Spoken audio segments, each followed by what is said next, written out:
Stephen King once wrote that nightmares exist outside of logic, and there's little fun to be had in explanations. They're antithetical to the poetry of fear. In a horror story, the victim keeps asking why, but there can be no explanation, and there shouldn't be one. The unanswered mystery is what stays with us the longest, and it's what we'll remember in the end.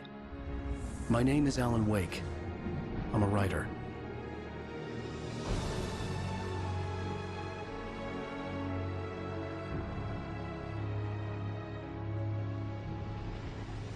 I've always had a vivid imagination, but this dream unsettled me. It was wild and dark and weird, even by my standards. So yes, it began with a dream. Following a typical nightmare pattern, I was late, desperately trying to reach my destination, a lighthouse. For some urgent reason, I couldn't remember. I'd been driving too fast down a coastal road to get there.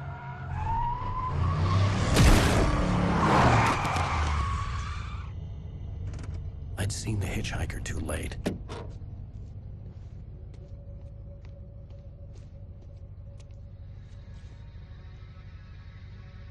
He was dead.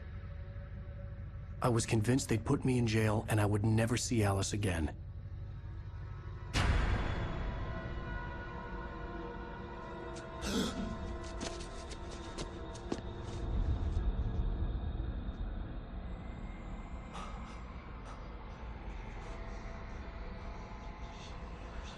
Suddenly, his body was gone. I was in shock from the crash. I could hardly stay on my feet.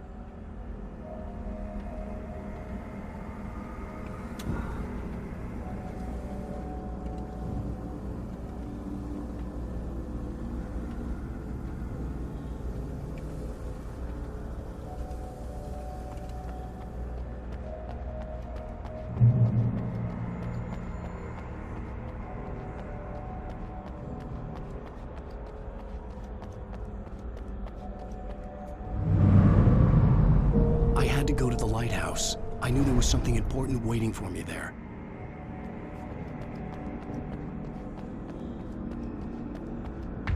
The bridge had collapsed.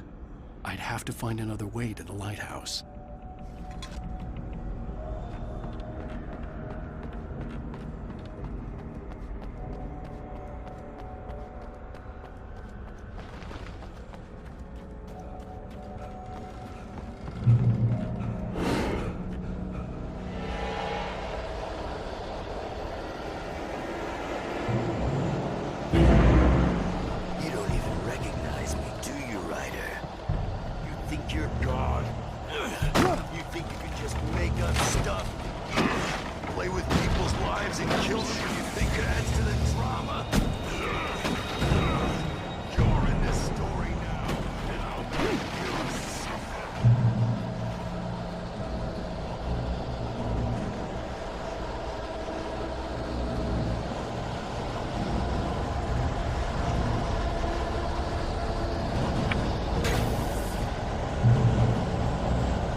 Your deadline! Damn.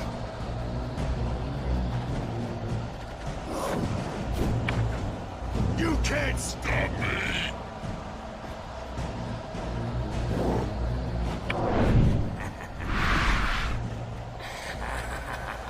I realized that the hitchhiker was a character from the story I'd been working on.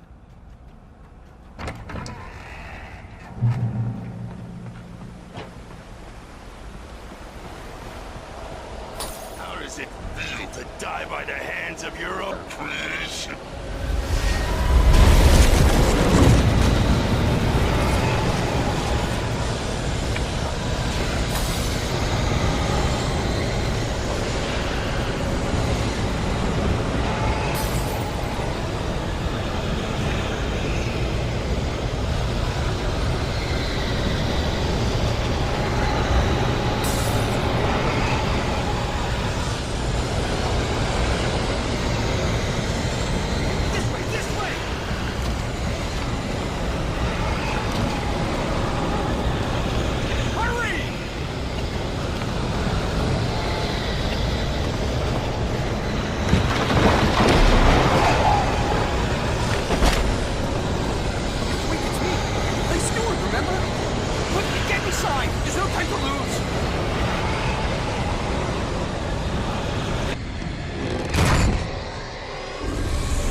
Oh no!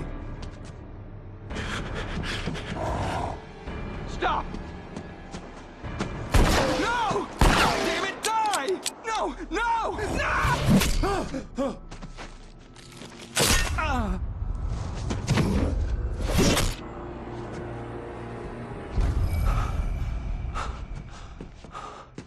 I was trapped. There was no way out.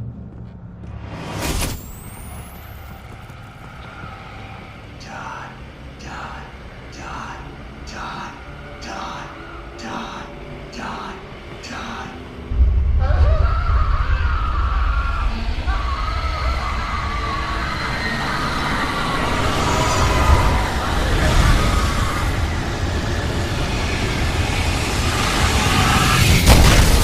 Cabin was a death trap. I had to get out.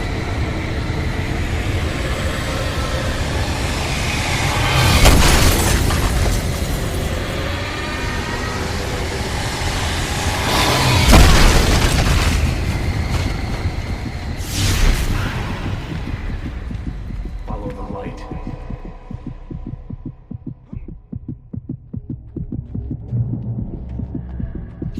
You are hurt. You should go into the light.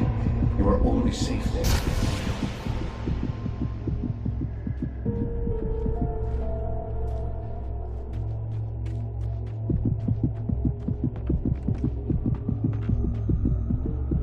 You must go into the light. Well done. I have something important to tell you. It goes like this. For he did not know that beyond the lake he called home lies a deeper, darker ocean green, where waves are both wilder and more serene. To its ports I've been. To its ports I've been. Do you understand? No. Follow my light.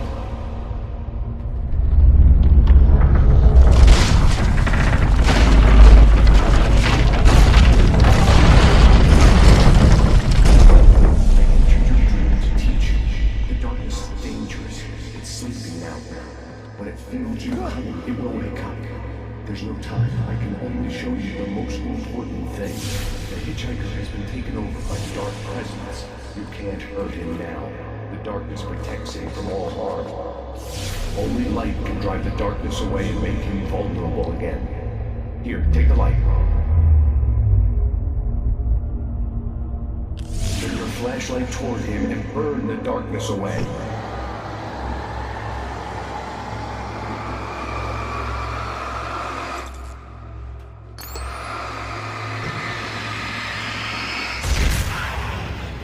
You did it. Now the darkness no longer protects him, but it's still inside, controlling him. He can't be saved. He's still a threat. He is still your enemy. Here, take the gun. Now you'll die.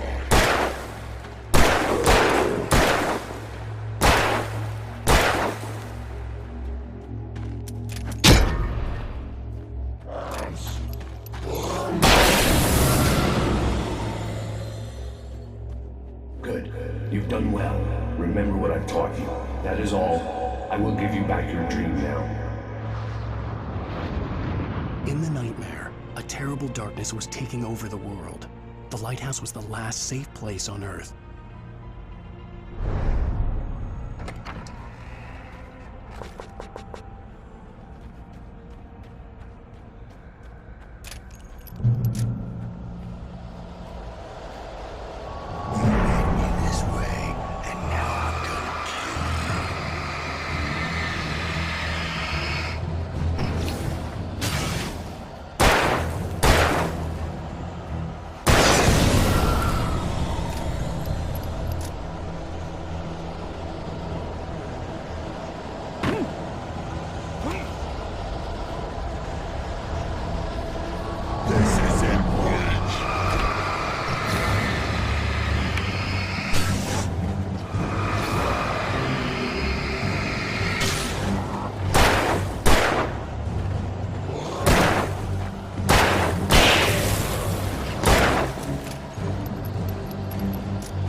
I can keep this up forever!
Shh, baby. Just another nightmare. Everything's fine. You dozed off. Right. Anything more than dozed off would be news for everyone. Cheer up, handsome. We're here.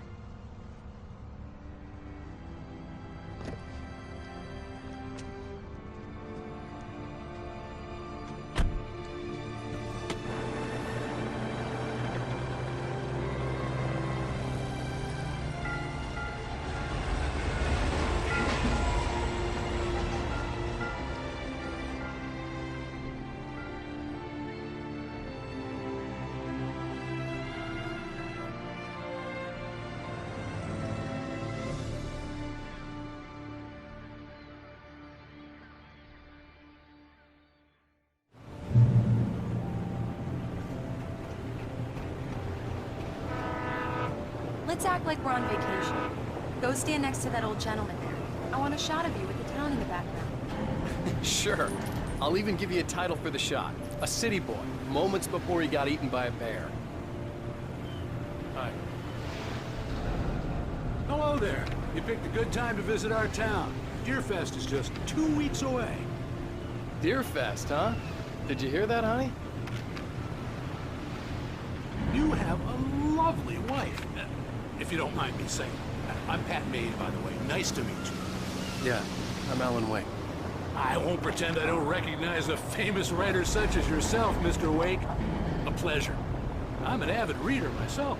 I hope this isn't too presumptuous of me, but I'm the night host at the local radio station. Any chance to get an interview? Look, Mr. Maine, I'm on vacation. In fact, I'd appreciate it if we could keep my being here just between the two of us. I'm sure you understand. Fair enough. You can trust me to be discreet. Not a hard man to track down if you change your mind, though. I hope you two have a lovely holiday.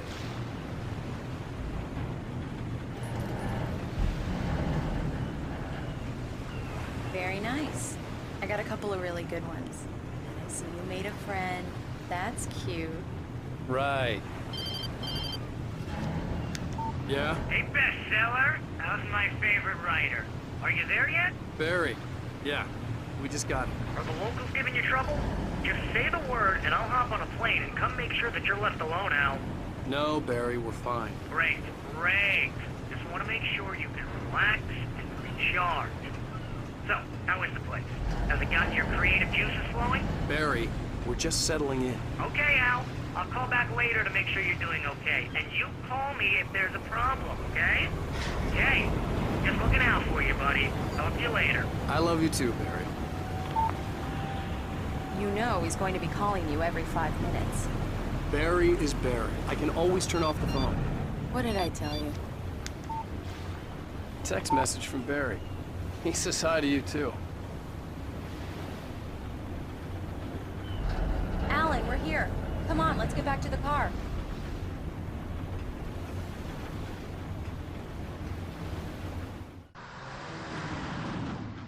We need to stop at the local diner to get the cabin key from the landlord, a Mr. Carl Stuckey. He's waiting for us.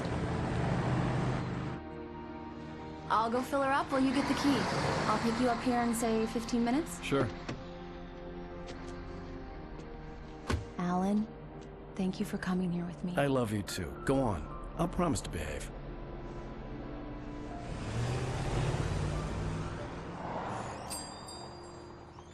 I'd forgotten there were still places like this. Towns where everybody knew everybody. Welcome to the Oh Dear Diner. Hi, I was wondering if you could help me. I'm looking for... Mr. Wake, Alan Wake. Oh, God, I am your biggest fan. I know people say that all the time, but I really am. I'm glad to hear that. Rose. Rose, I'm looking for Mr. Stuckey. Carl Stuckey? Carl? Oh, of course, Mr. Wake. He must have gone to visit the restroom. He'll be back in a moment. I can't believe it. I've got all your books. I got the cutout from the bookstore when they took it out of the Do me a favor, Sonny. I could really use a tune right now. Coconut, number 6 in the jukebox. I'd do it myself, but both of my legs have gone to sleep. Bad circulation. Yeah. Are you serious? Coconut again? You disgust me. Don't go in there, young man. You can hurt yourself in the dark. I think I can handle it, ma'am. I didn't want to wait. I wanted to find Stuckey, to get the key and get out as soon as possible. The waitress was giving me a headache. Overeager fans always did.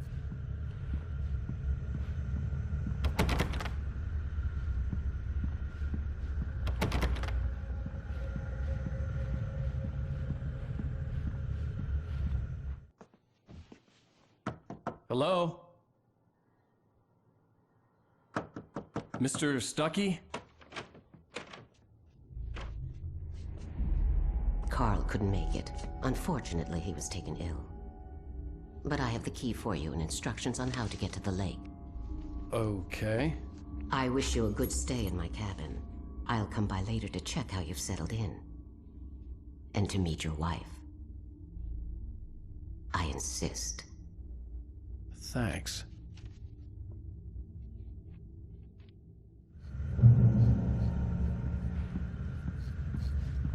Cauldron Lake is a special place. Very inspiring. You got lucky this time, young man. You can hurt yourself in the dark. This really ought to be fixed. Even that sounds better than your singing. Are you all right? Splendid, splendid! Damn hernia. It swells up like a balloon if I lift anything heavier than a spoon. Yeah, splendid, splendid. It's been a long time, Tom. Good to see you. Hey, you wouldn't happen to have a bottle on you, would you, Tom? I wish. The Andersons, they're, local musicians. We're waiting for Dr. Hartman to come pick them up. They wandered off from his clinic at the Cauldron Lake Lodge.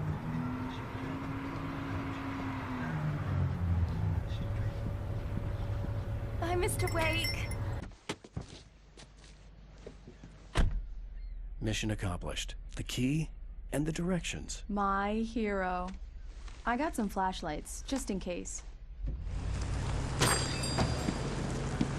Hey, wait! Mrs. Wake! Your keys!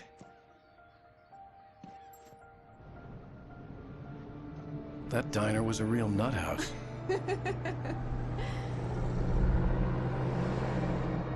Can you believe this place? This would make a wonderful setting for a book. We're supposed to be on vacation, Alice. I'll figure it out when we get back home. Okay? Okay. We can talk about this later. Batman here on PBFF. I didn't want to talk about it. I wanted to bury my head in sand. Here's another one of my favorites to go with it. Once upon a time, I was a successful writer, but that was a long time ago. I hadn't been able to write a word in 2 years, not since my last book. And now the weather. It's gonna be a clear night, so you folks in the big city might want to look up every once in a while, see those stars winking down at you. It gets pretty dark out here, but they'll light your way.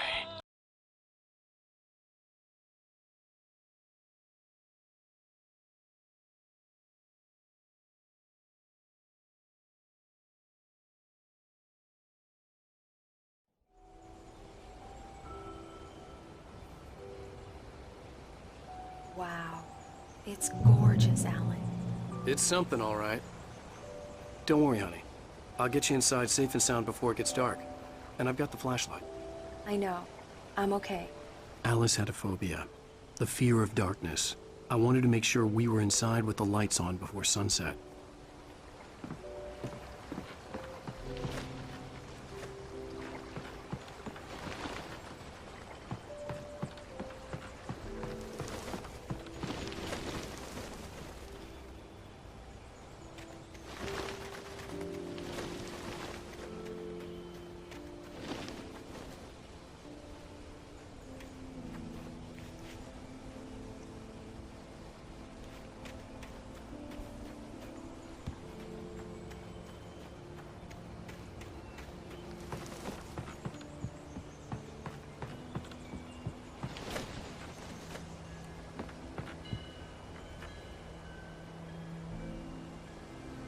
Here we go. Let's take a look inside.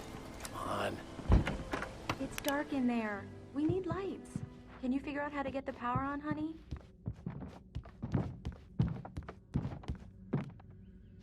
Hello? Anyone here?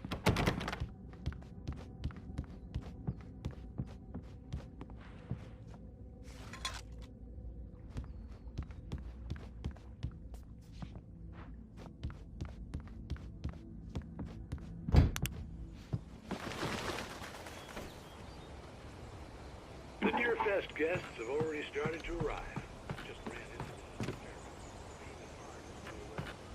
We'll see if we can rope them into an interview later on. Now let's go to the phones. Caller, you're on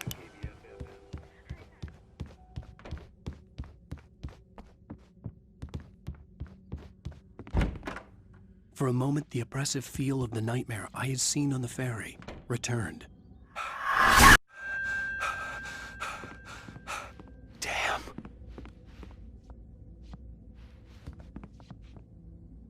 I needed to get the power running in the cabin.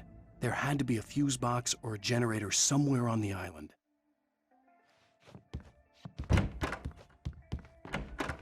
The cabin looked like a time capsule from the 60s, or even earlier.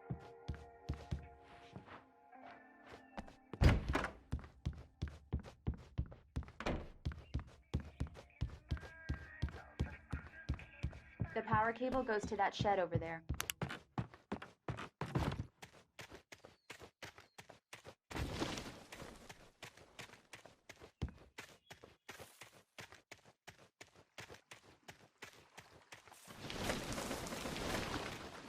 An old generator had been connected to the power cable.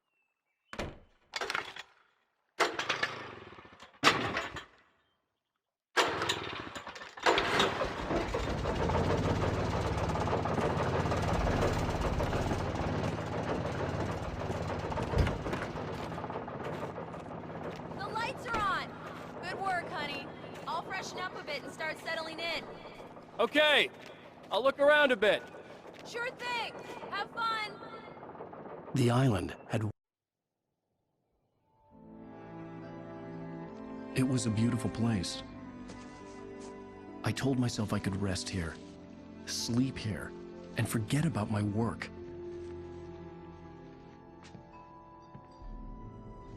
I thought we could be happy here. Like for a love story. Maybe it would be that again. Alice had told me about Cauldron Lake Lodge. The old building used to be a hotel, but these days it was no longer open to the public.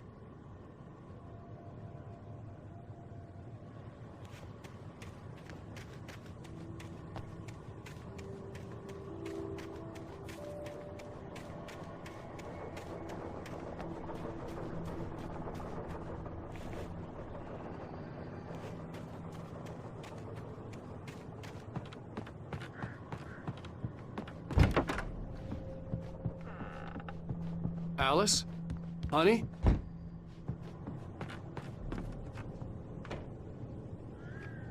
old door had played a trick on me. Alice wouldn't have come out in the dark.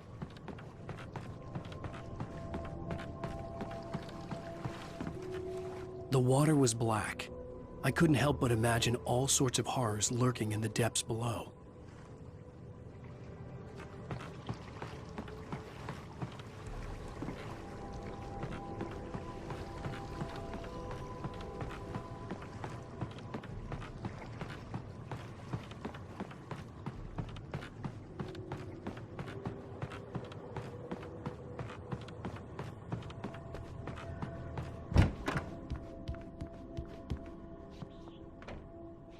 Alan, I'm upstairs. I have a surprise for you.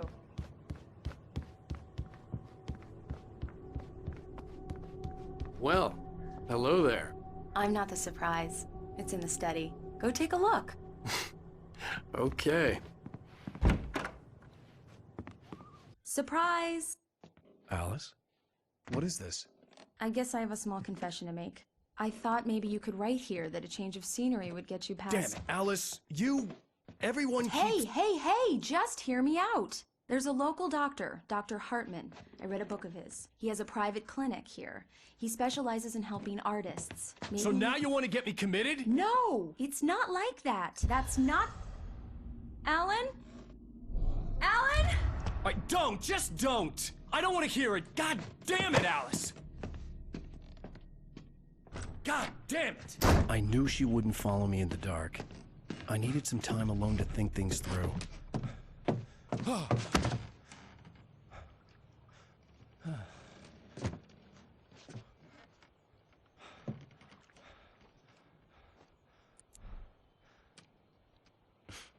Damn it.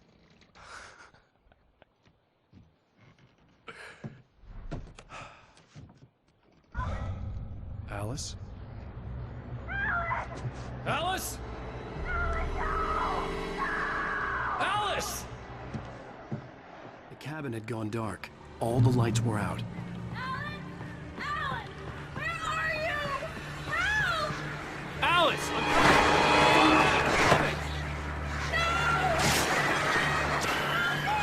What the hell?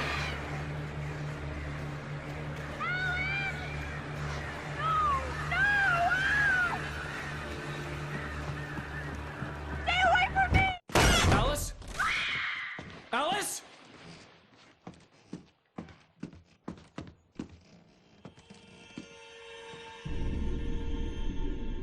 Oh no!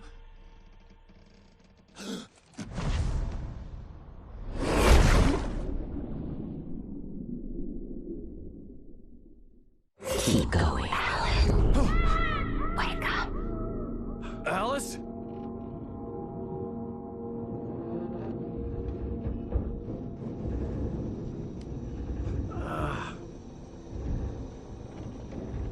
Waking up in the crashed car felt like I had woken from one nightmare and entered another. I couldn't remember how I got there. All I knew was that something terrible had happened to Alice. The phone was dead. I'd have to find help on foot.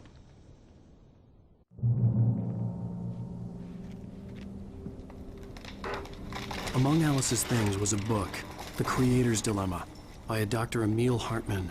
Seeing the book brought back my fight with Alice. I didn't like it, and I didn't like the guy's smug face on the cover either.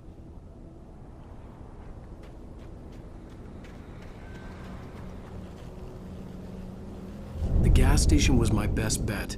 They'd have a phone I could use. It looked like a long hike through the forest to get there.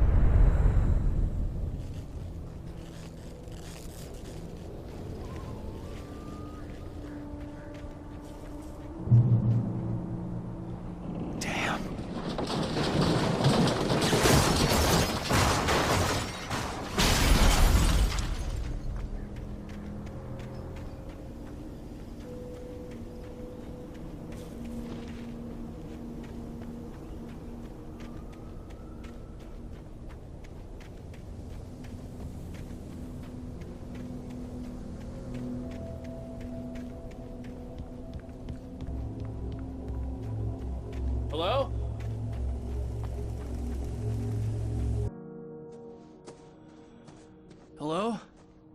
Someone there?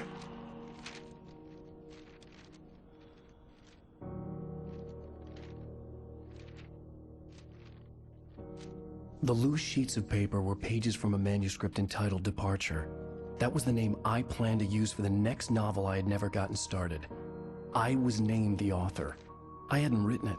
I couldn't remember writing it. In the scene on the page, the hero was attacked by an axe murderer in the woods at night.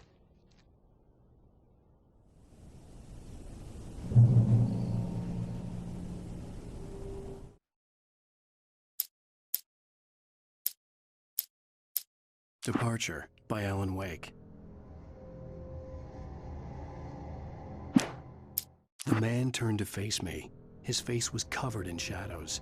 It was hard to make him out in the darkness of the forest that surrounded us, but the axe he lifted was plain to see.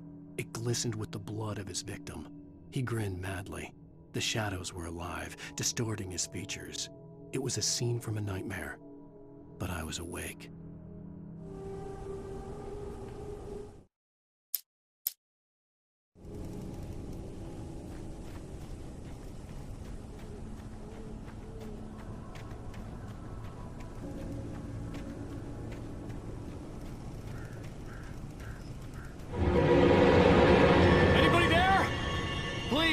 I've been in an accident!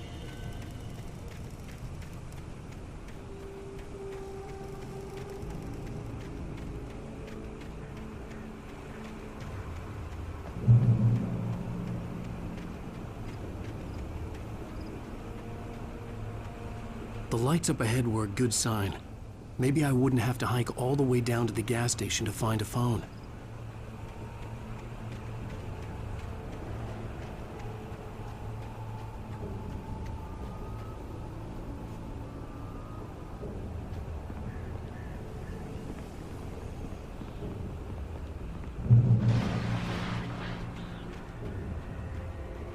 Anybody there? Please, I've been in an accident! Hey! Hey, you! Phil! There's been an accident! I need help! Listen, I need to... Premium cabins for rent in... Nightfall! Oh, hell. Carl Stuckey. Pleased to meet you. Non-refundable reservation deposit required. Fair and square. Fair and square.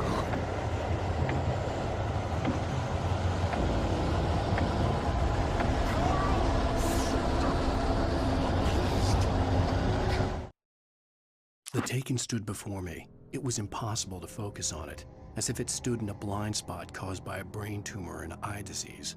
It was bleeding shadows like ink underwater, like a cloud of blood from a shark bite. I was terrified. I squeezed the flashlight like my life depended on it, willing it to stop coming any closer. Suddenly something gave, and the light seemed to shine brighter.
Figure a way out of this. Any second now, and Stuckey would be knocking on the door with his axe like Nicholson in The Shining.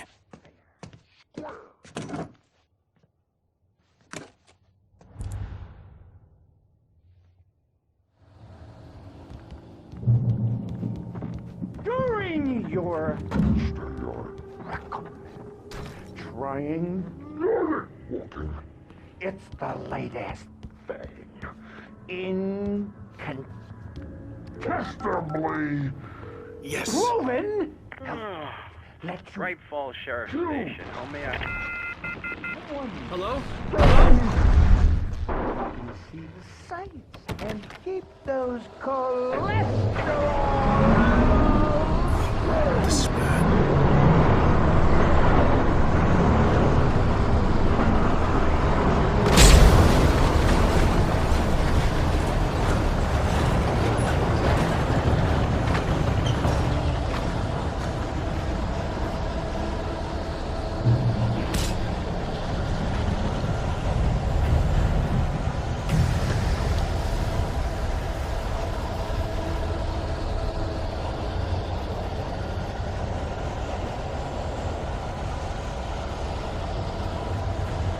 The bulldozer had gone over the cliff with the office.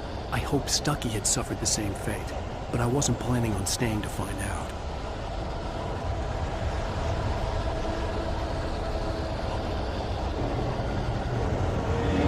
There were more of them.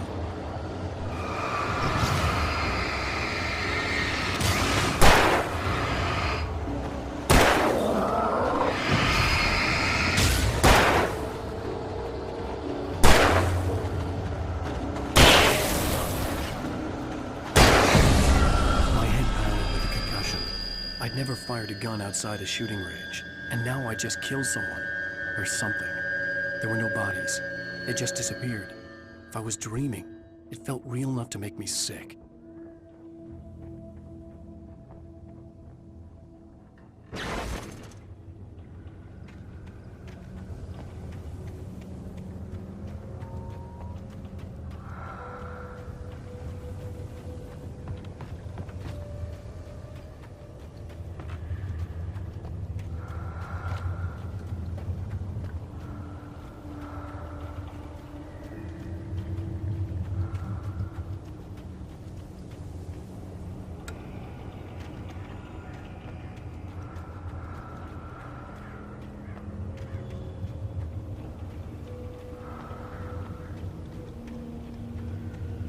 Eerie hand-painted graffiti was revealed by my flashlight. Someone had hidden a chest of supplies near it.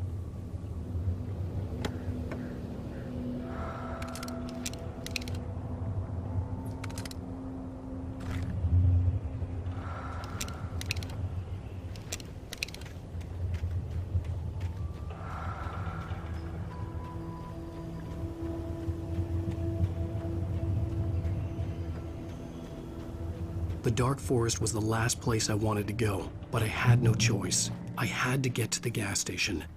It's rabbit season.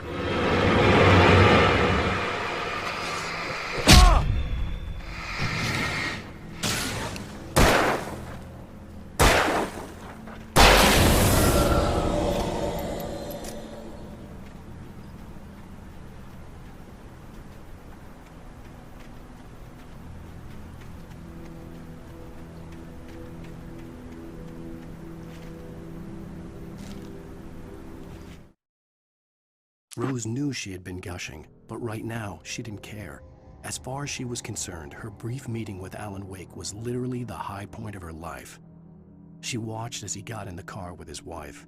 She was pretty, confident, at ease with Wake. Not like Rose. They were perfect for each other. She'd have given anything to be called their friend.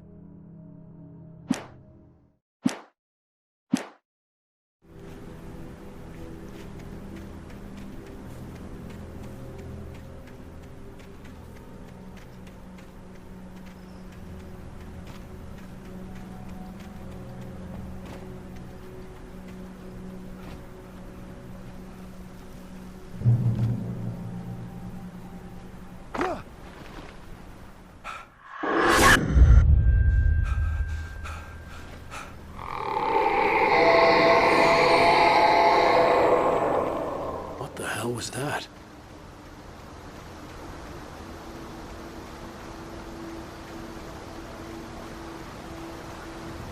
When I saw the river below, something uncoiled itself inside my head. I realized that I'd have to find a way across. I didn't even want to look at the water.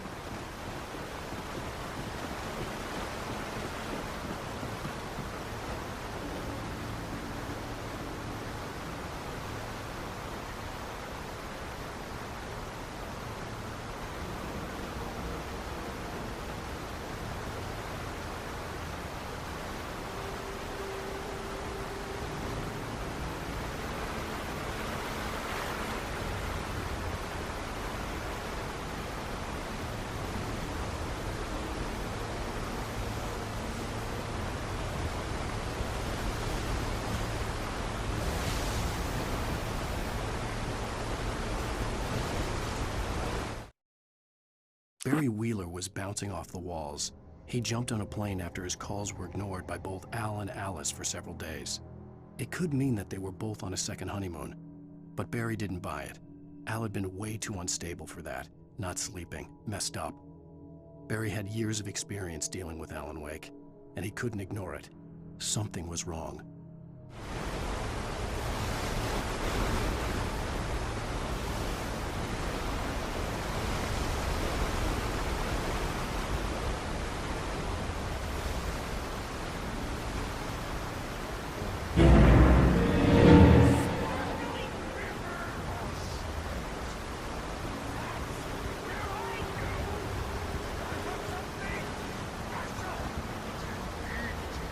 Stucky was still out there, in the dark, stalking me.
Taken.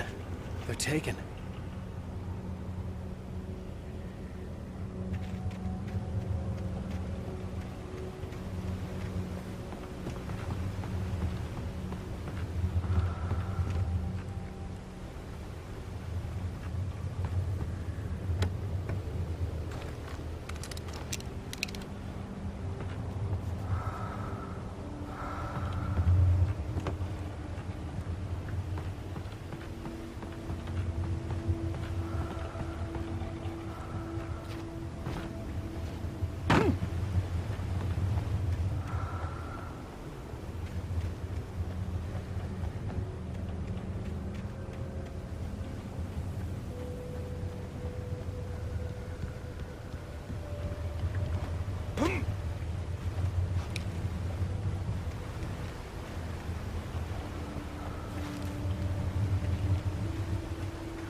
The staircase was broken.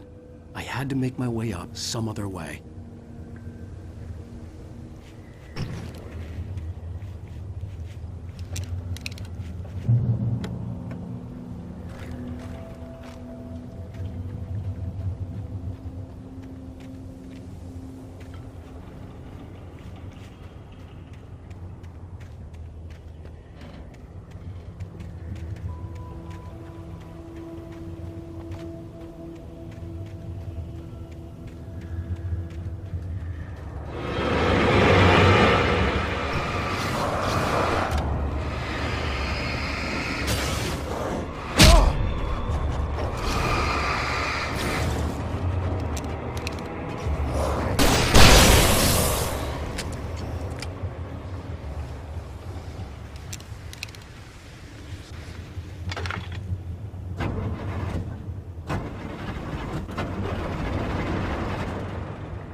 I heard them before I saw them, swooping down from the sky and screeching as they came.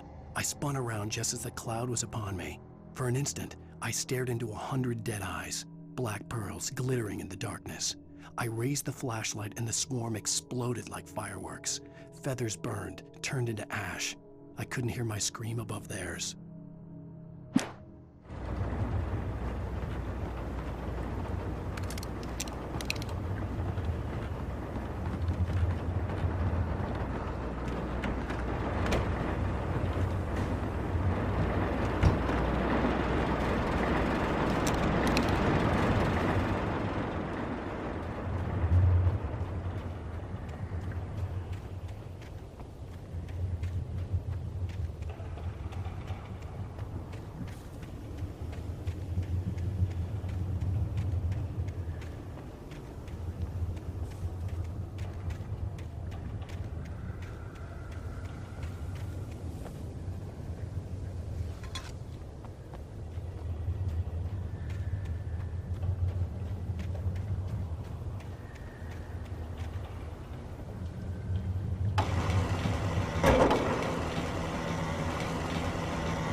I was just outside for a breath of fresh air, and what a night.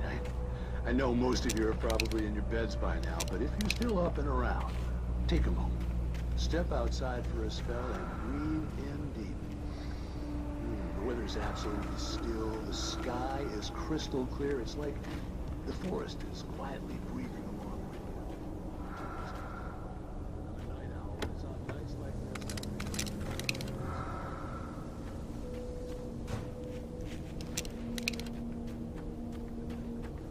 But here I am, and it would keep you company all night long if I weren't. It looks like I'm not the only one staying up late. Caller, you're on the air.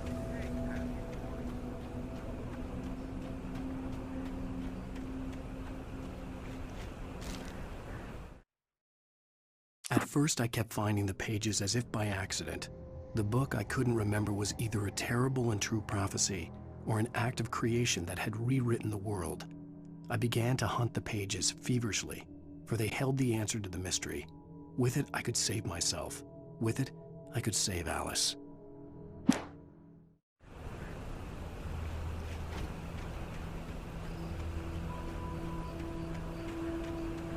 The gas station was closer now, its light welcoming in the darkness.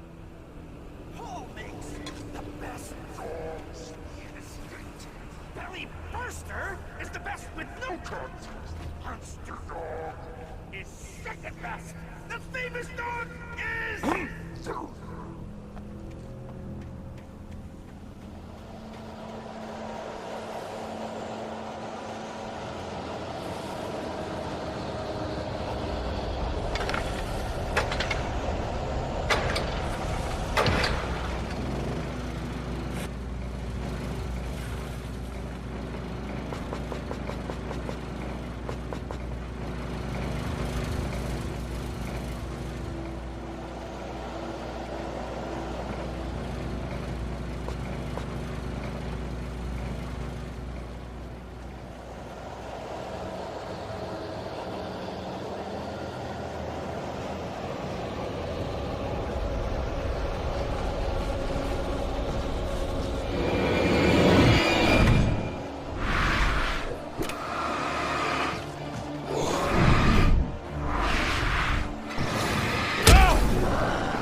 I stepped into the gas station's garage. It was dark and quiet.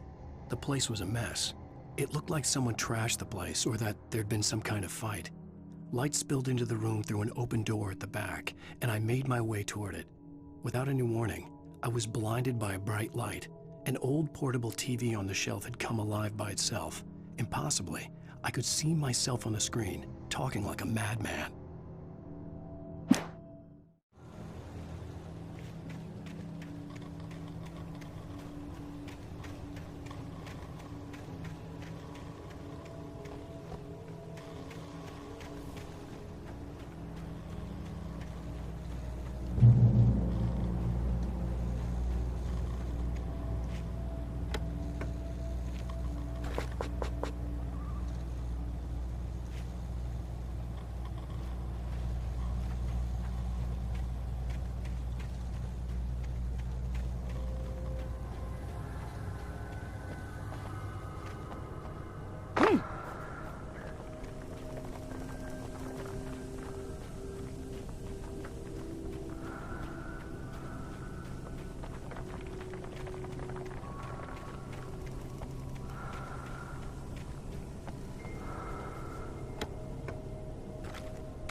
The cabin on Cauldron Lake? She asked. The sheriff looked at me suspiciously. The early morning light flooded through the office windows. I would probably never have gotten out of the woods alive without her help, but I couldn't tell her the truth of what I'd faced the previous night. She'd think I was lying or crazy. She'd lock me up, and she wouldn't help me find Alice.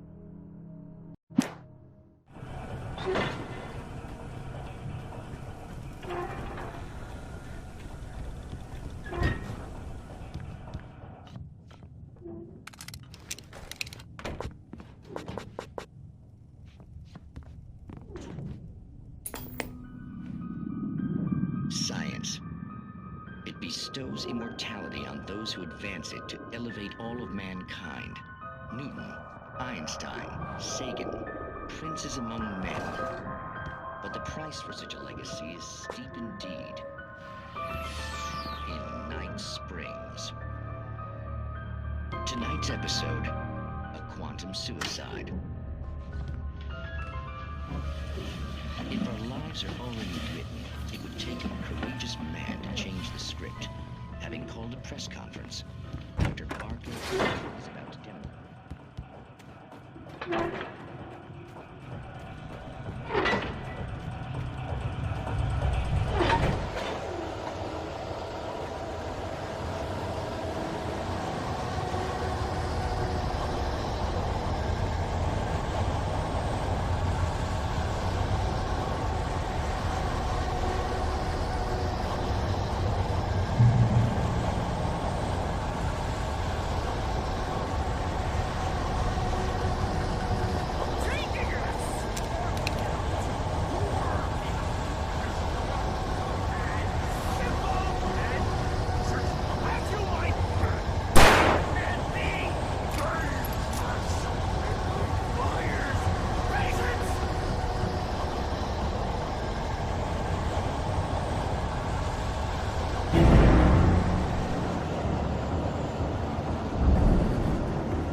Stucky's body vanished, leaving behind only a lifetime of nightmares to come, assuming I'd reached the lights at the gas station alive.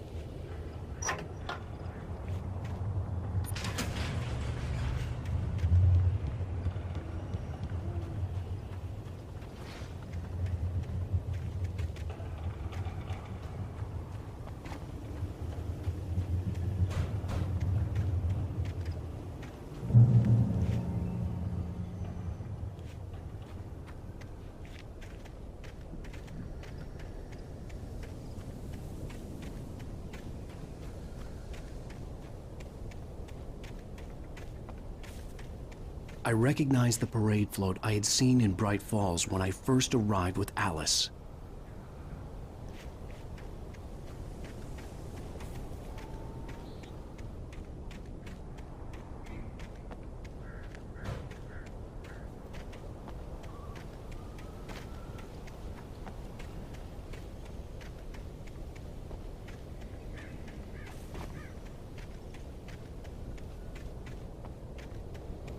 After the insanity I had just experienced in the darkness, the lights of the gas station felt comforting. At least for a moment, the sane world reasserted itself.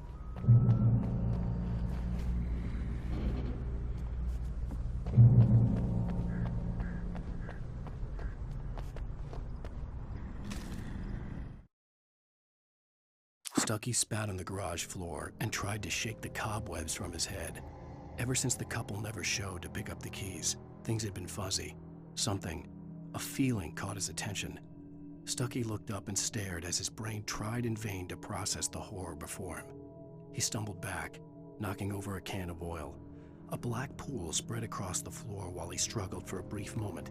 then let go as the unrelenting darkness engulfed him.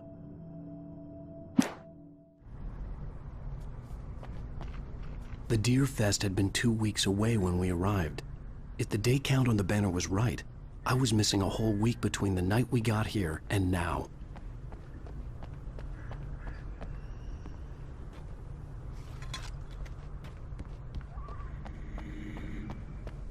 I had to get inside the gas station to find a phone to call for help.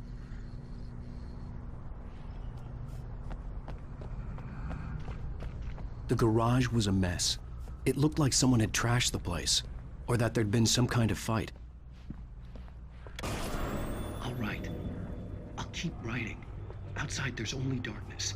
Outside the cabin, outside the story, there's only darkness. I can feel her presence in the dark. Just now, I could smell her perfume in the room. I'll reach her. I'll fix it up. I'll bring her back. The story will come true. If I stop, she's lost. I don't believe this. It'd been me on the TV, talking crazy. Was I losing my mind?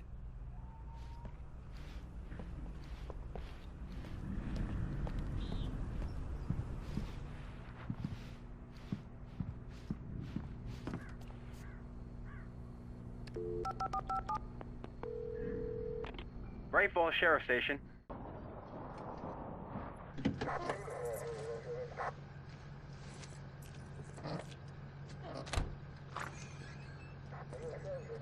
Oh, thank God, Sheriff.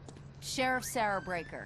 You are... I'm Alan Wake, but listen. I was in a car crash. My wife, Alice, she's missing. Calm down, Mr. Wake. We were staying in a cabin on the island, on Cauldron Lake. There's no island on Cauldron Lake, not since the big eruption in the 70s. Please, I can take you there, okay? You look like you've taken a pretty bad knock to the head. Are you okay? Listen. We'll figure this out. Please get in the car. We'll swing by the lake and then we'll go to the station, okay? Mr. Wake, have you seen Stucky, the guy who owns this place? I realized I couldn't tell her what had happened in the forest. She wouldn't have believed me. And then she wouldn't have helped me with Alice.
Previously on Alan Wake.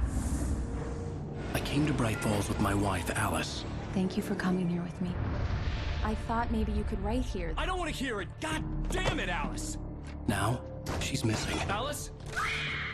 Alice? I woke up behind the wheel of a crashed car. I'm missing a week. I was attacked by shadowy men straight from a nightmare. The sheriff took me to the lake Alice and I had stayed at. But the cabin had disappeared.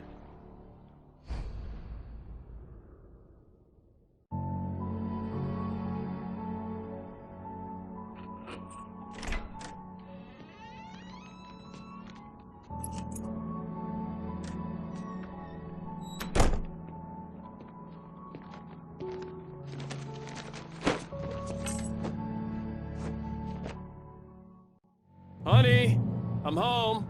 Back here, sweetie. How was it? Worst weather I've ever seen. You should put some coffee on. It'll warm you up. Hey, handsome. This is gonna be a long night, but these shots are turning out great. I guess you're gonna need that coffee then. I'll go put it on.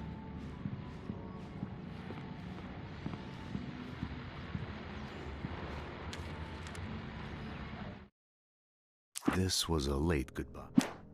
It's true what they say about the fall and the sudden stop at the end. I'd lain here in the snow while the lurid chain of scenes that had led me here kept playing in my head. A rerun of my own private snuff movie. A memory of my corpse. Alone at my own wake. Thinking in metaphors again. The femme fatale was gone. Only a sour taste remained of the kiss that killed me. This was a late goodbye. 13 years after I'd gotten my revenge, it had finally caught up with me. It had been a long time to bear the pain. My blood painted the snow red. A gruesome slushy dissolved all the scattered painkillers and leisurely dripped down to the sewer, mingling with the bile of the city, becoming one with it. I can see them now, my wife and my baby. Honey, I'm home.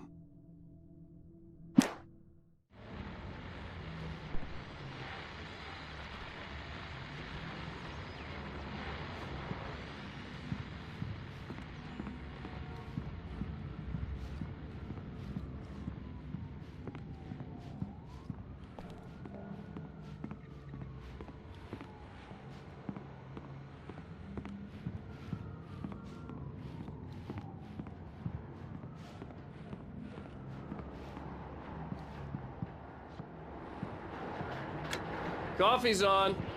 Great, thanks. I'll need it if I'm gonna finish this by tomorrow.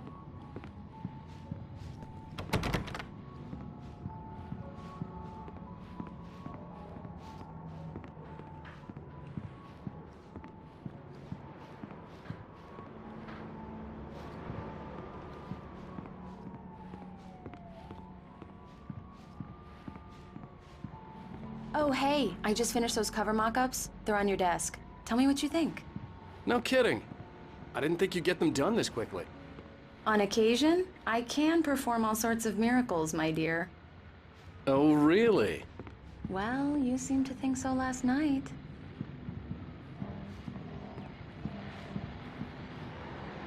These look really good. Oh, sure, until Barry gets his hands on them. Which, by the way, will happen over my dead body. The last time was the last time. Oh, and speaking of Barry, he called. Alan? Alan, please check the fuse box. I'm right here. I'm on it, honey. Please, hurry!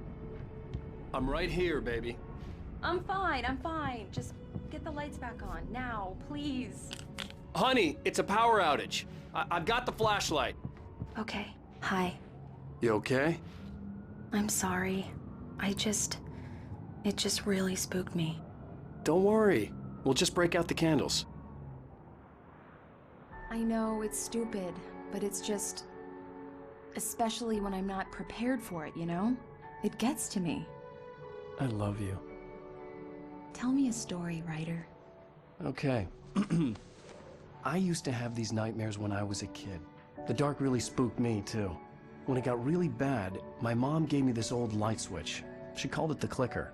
The clicker, huh? Yeah. If I ever got scared of the dark, I could just flip the switch and a magic light would scare the monsters away. Oh, sure. Here it is. Alan. Maybe it'll help you, too. Yeah, nice story, writer boy. You made that up right now, didn't you? No. Seriously. I love you, even if you are a liar.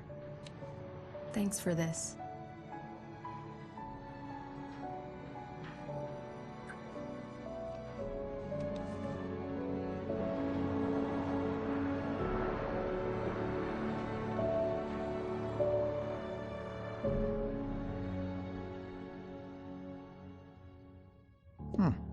How do you feel, Mr. Wake? Any nausea, disorientation, anything like that? Mr. Wake, how are you feeling? I'm okay. My head's fine. I had to lie about my headache and memory loss. He'd send me to a hospital for tests. I couldn't leave without Alice. Very well. I don't think you have a concussion, but you've obviously been through quite a shock. You should take it easy for a couple of days. Thanks. Well then, Mr. Wake, we're done here. If the pain gets any worse or you experience any other symptoms, you should come see me. I'll let you get on with it then. Sarah, Sheriff Breaker is waiting for you. She's very good at her job. I'm sure she can locate your wife in no time. Doc Nelson was the image of a small-town doctor. Sheriff Breaker had called him to the station to take a look at the cut in my head.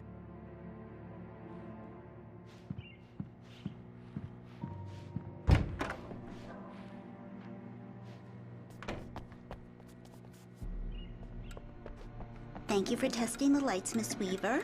Everything seems to be fine. I don't have the luxury of being complacent, Deputy Grant. The bulbs will need changing soon. You can't change them in the dark.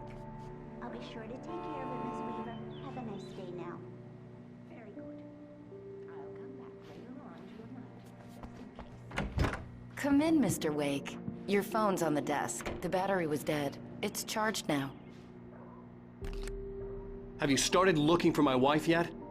My men are already on it. Now, can you tell me what happened? I'm not sure. I can't remember. We were arguing. I walked out of the cabin. The cabin on Cauldron Lake?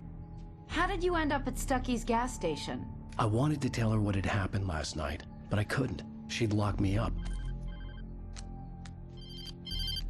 Excuse me. I need to take this. Hello? Alan, please help me. Alice? Stop talking to the law. You'll do exactly what I say if you ever want to see your wife. Who is this? Go to the back lot.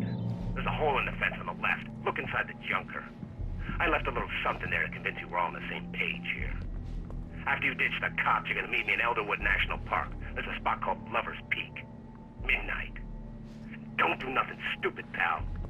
We're watching you. Mr. Wake, can I help you with anything? I need to get some air. The sheriff said I could go out back. Of course, Mr. Wake.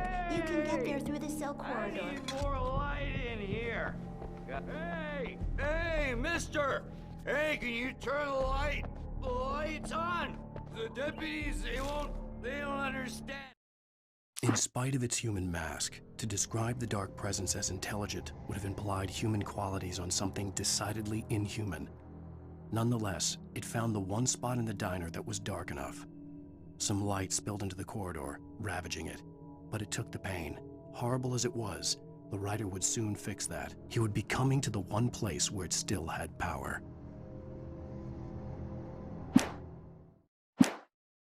They won't listen to me. I need it to be bright. Hey, you! Can you help me? The early morning light hurt my eyes and made my head ache. The man on the phone had said, go through the fence on the left.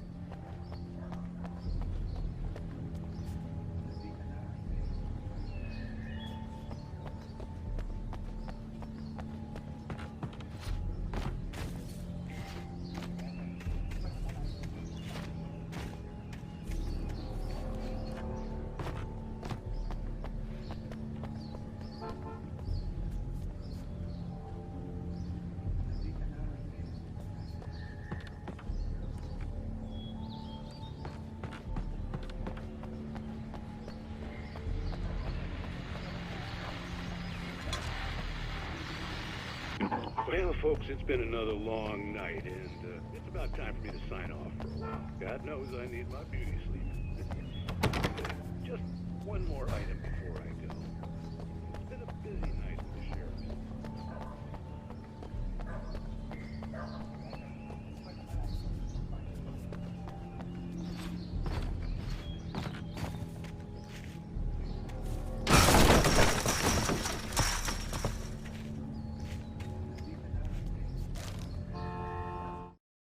The kidnapper fired his gun one last time, and the shadow vanished into the darkness it had come from. See? Nothing to it, Wake. The thought of Alice in his hands was revolting. We stood on the wooden platform of Lover's Peak, the waterfall on the mountain behind us, the lights of the radio mast blinking red in the heights above. I fought with the urge to take a swing, force myself to speak. Let's cut the act now. Where's my wife?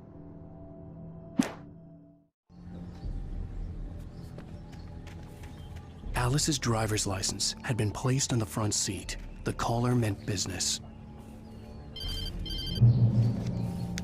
Barry? Ow! Thank God! Where the hell have you been? I've been trying to reach you for a week, you and Alice. I've been worried sick. I flew out yesterday. I'm here in Bright Falls. Barry, listen to me. I'm at the sheriff's station. Come and get me. I can't talk now. Al, what the hell is going on? I had to get the sheriff to let me go. I needed to get to Elderwood National Park to meet Alice's kidnappers.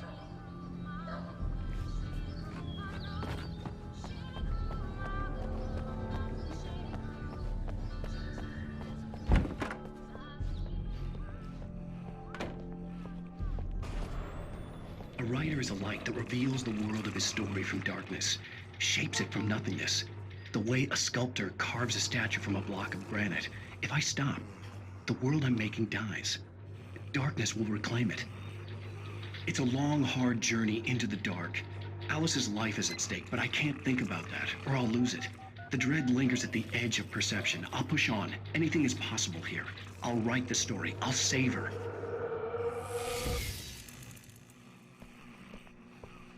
Marvelous, Sarah. I just wanted to settle all the damage the Anderson brothers might have inadvertently caused on their... Yeah, it's Mulligan here. I'm at Stucky's gas They are not station accountable with for their actions, of course. I can assure... Alice looked through the viewfinder, lining up the shot. Cauldron Lake was breathtaking. Something caught her eye. A figure standing in the shadows behind the cabin, like a thin woman in a black dress. She lowered the camera and looked again. No one there. Just a collection of bushes that looked vaguely human-shaped. She shook her head and laughed. My staff has been reprimanded. Tor and Odin never caused any trouble to anyone when they were still living at their farm. Indeed. All we can do... Are you feeling any better, Mr. Wake? I'd like to leave. Am I free to go? Well, we still need to talk about... Am I under arrest? No, of course not.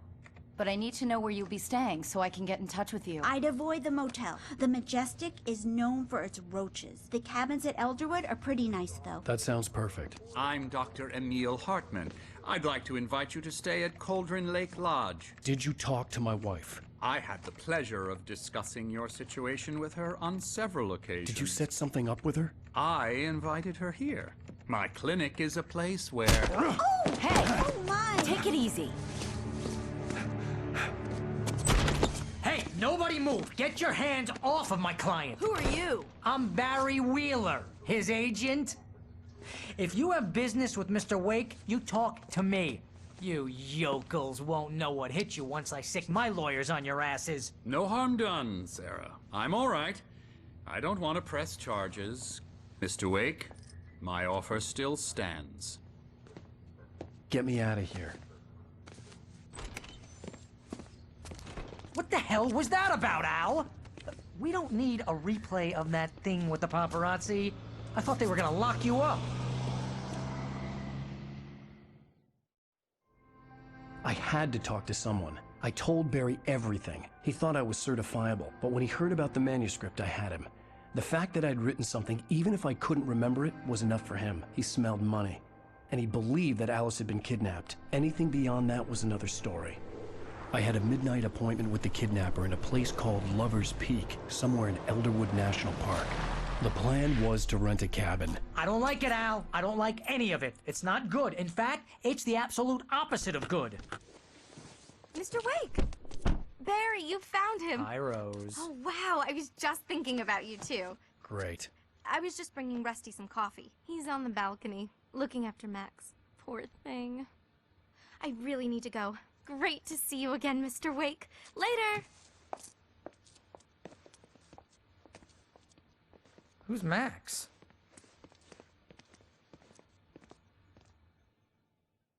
What an airhead. Jeez, Mr. Takes a swing at everybody. This is not her fault. She's a very nice girl and, more importantly, a fan. She even has a fan site dedicated to you. And she was very helpful when I was looking for you. Seriously, Al, what you were saying in the car, just listen to yourself. What, you shot a guy and his body just disappeared? When was the last time you slept? What, are you high? Have you been drinking? No! Look, Barry, I'm missing a week, and someone's got Alice. Do you and understand everything's just... what it sounds like when you say stuff like that? Don't get me wrong, it's a good story, could be a bestseller. But when you start confusing fiction with reality, you're buying yourself a ticket to the funny farm. All right, wait here.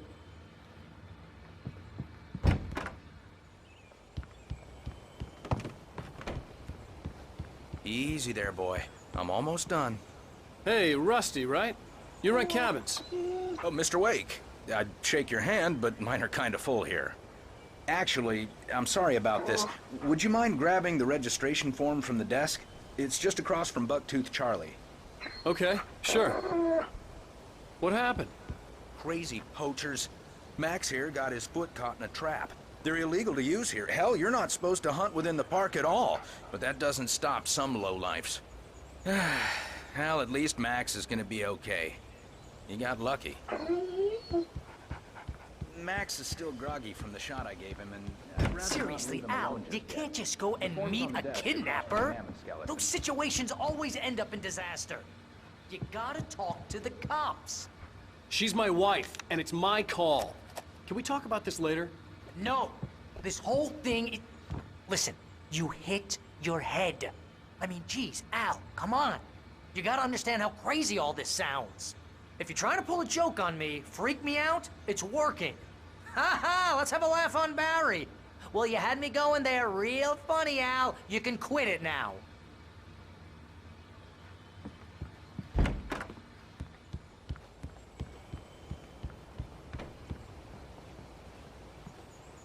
I think this is the form you wanted. And here are the keys. Okay, you're all set, Mr. Wake. Glad to have you staying here. Thanks. Can you tell me how to get to Lover's Peak? Oh, sure. It's at the end of the nature trail. Just follow the paths, you'll get to it eventually. It's an easy walk. Nice spot, too. If you have any trouble finding it, just keep your eyes on the radio mast. It's right below that. Look, Al, you're asking me to believe that you shot a dude who went poof into thin air, a guy who was bulletproof until you pointed a flashlight at him. You hear that from people who end up spending time in padded rooms, strapped to their beds, wearing white shirts with too long tangled up sleeves, and eating a healthy diet of pills. Al, you make cruel jokes about people who believe that kind of stuff. You're the skeptic. You gave me an hour-long lecture on homeopathy last month. What was it? If there's no proof, it's pure bullshit. Period. Guess the laugh's on me then. Al, come on! I mean, okay. Okay, maybe something weird happened to you, okay? Well, thanks for the heartfelt vote of confidence. All I'm saying is you gotta throw me a bone here, bestseller. What would you think if it was me? There's no way you should be going out at midnight with a gun. No one asked you to come here, Barry. Either work with me on this or go straight back to New York. Your choice.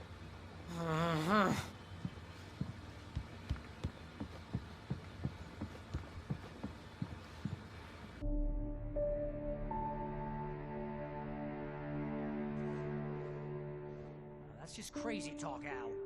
Al? Al? We should go to the sheriff or call the FBI. Damn it, Barry, they'll kill her! This is not a goddamn debate, Barry. I'm going to Lover's Peak. He said to come alone. Okay then. I understand. You're my best friend, and I'm worried that you're not right in the head. Tell me what to do to help, and I'll do it. You stay here, and if I'm not back by morning, call the cavalry.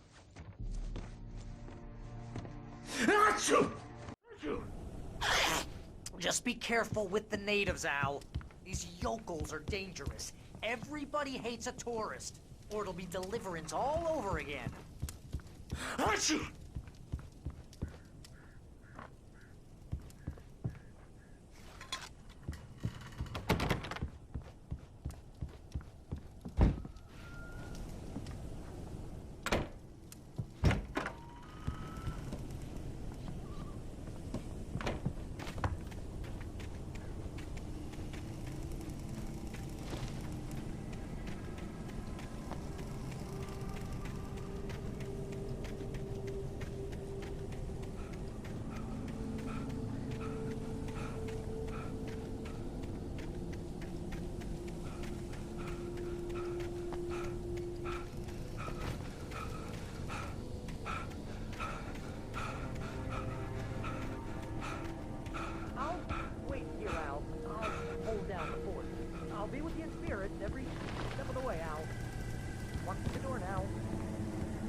Barry had never gotten along with Alice, but he knew Alan loved her with an almost frightening intensity.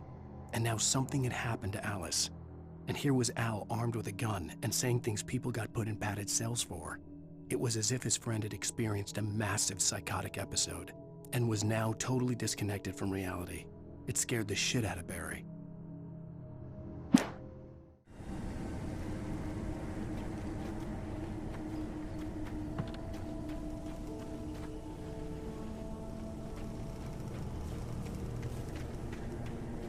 I knew I should have gone to the cops. This wasn't the smartest thing I'd ever done, but I was still angry with Barry for trying to talk me out of it. These people had called me right in the sheriff's station. The cops wouldn't scare them, and they had Alice. Barry had the keys to the car he rented. It wasn't a long walk to the visitor center, and it wouldn't be any use to me in the forest.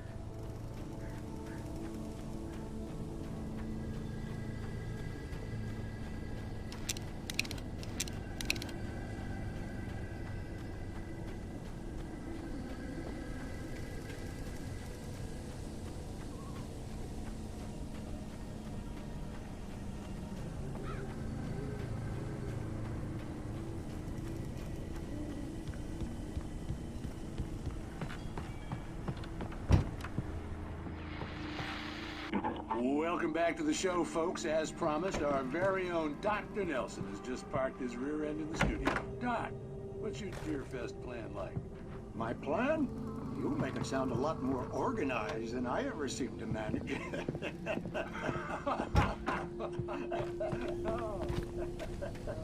No plan, really.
Crime and punishment. The cancer and cure of civilization.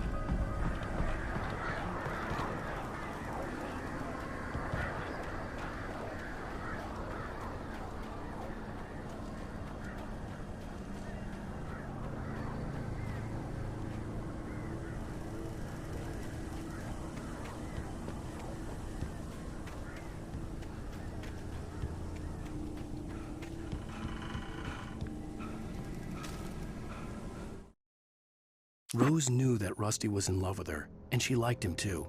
She liked him a lot. He taught her to dance, and life had certainly taught her the value of a man who was gentle. He treated her well, made her smile, made her feel good. But Rusty wasn't the prince of her dreams, and that tended to underline the unbearable truth. She was no closer to that Hollywood magic than he was.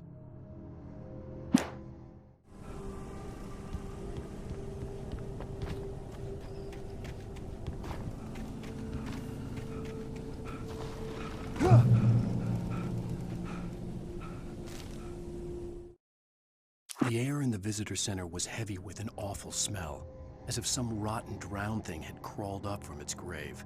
Rusty kept coughing blood. My eyes were drawn to the twisted shape of his broken leg. The attack had been vicious. Max whined in his cage. Rusty's eyes were wild with fear and terror. He gasped. "Mr. Wake, it happened just the way it was on that page."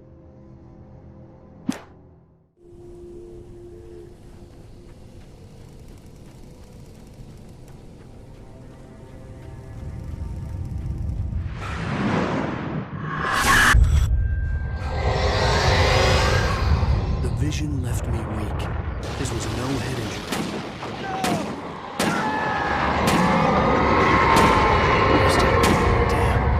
Rusty,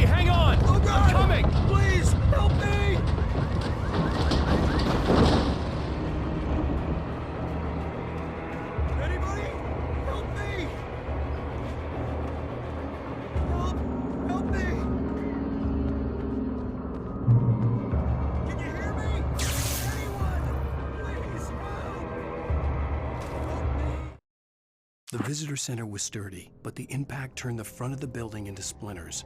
Rusty was thrown across the lobby like a rag doll and hit the far wall hard. It didn't hurt until he tried to move and saw his leg bend the wrong way, felt the broken rib stabbing him on the inside. Rusty howled in pain and fear, suddenly afraid to die alone.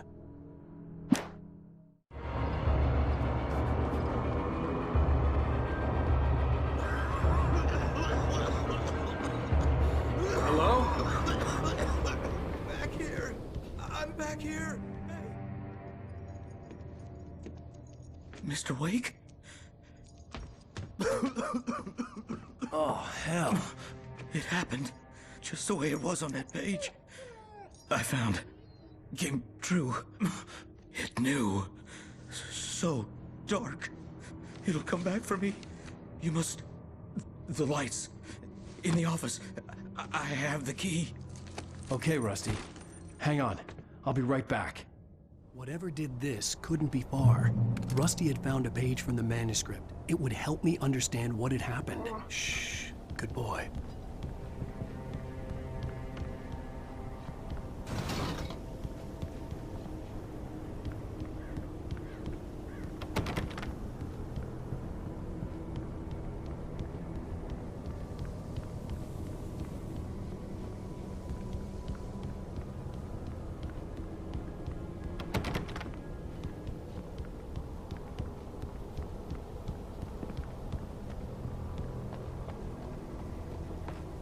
The only way to make sure that Rusty was safe was to get the power running and the lights back on.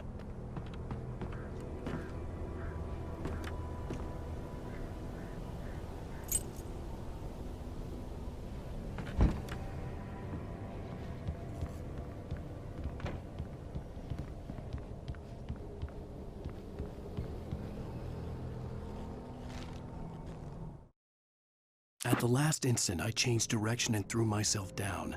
The axe splintered the trunk of a tree. I stumbled into the pool of bright light. My lungs burned. I was too exhausted to move. I tensed as I waited for the killing blow, but it never came. I raised my head. Nothing moved in the darkness beyond. For the moment, bathed in the cold light, I was safe.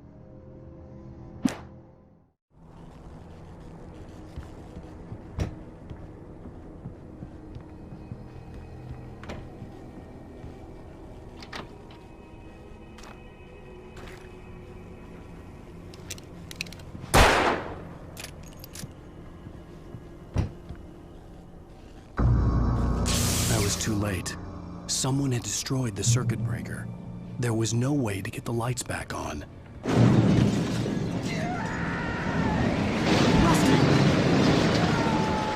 Rusty! The ground was covered with ornate patches that looked like liquid darkness. I just need hunting licenses!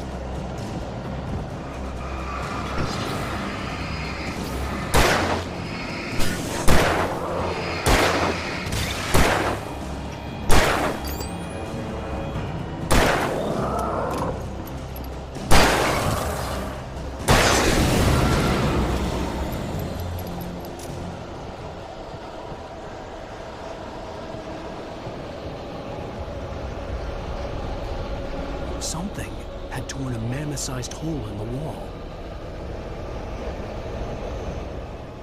Please don't feed the animals.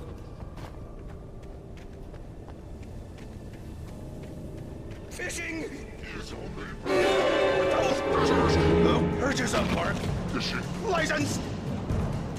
Obey the park ranger's instructions at all times. Rusty, no! Never! No road closer than 100 yards. Approach any other closer than 25 yards. Pets must be leashed. At all times. Never leave your pet on.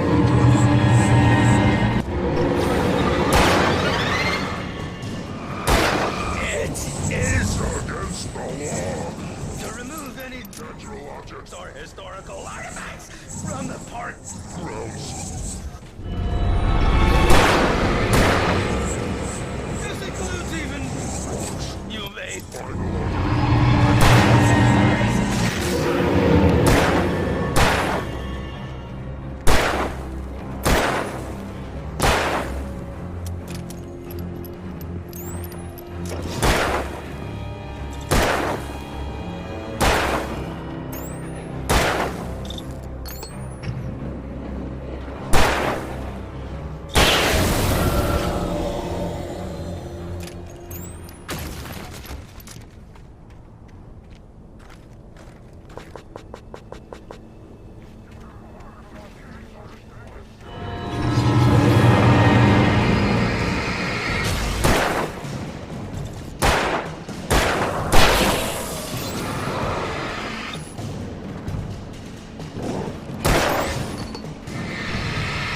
Forget about it, Barry. It's just me going crazy. Oh, jeez. Oh, jeez. You're not crazy. I wish you were crazy, but you're not crazy. Ow, be careful. Stay in the cabin. Don't open the door for anyone. I mean it.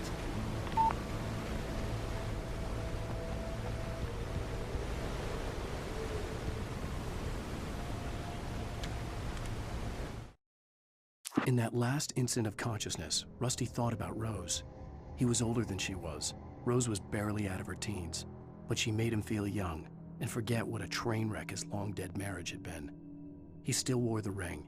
He'd been waiting for her to tell him to take it off. Now she never would.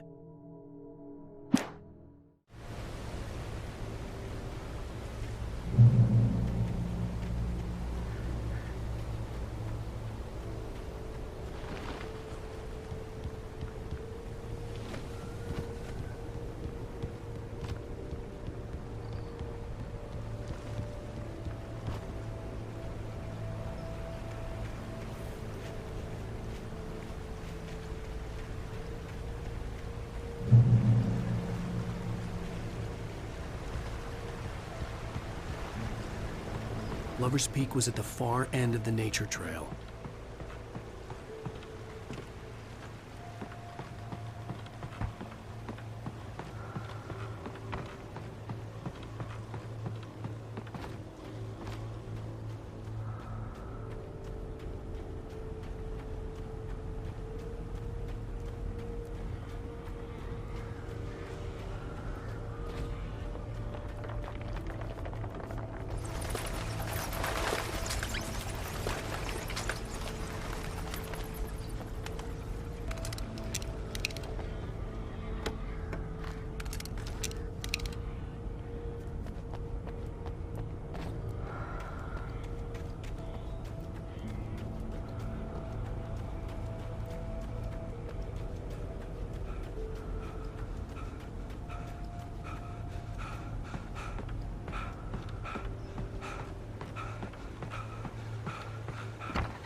Nobody in Bright Falls seemed to know where Al was, but Rose, the waitress at the diner, had seen him.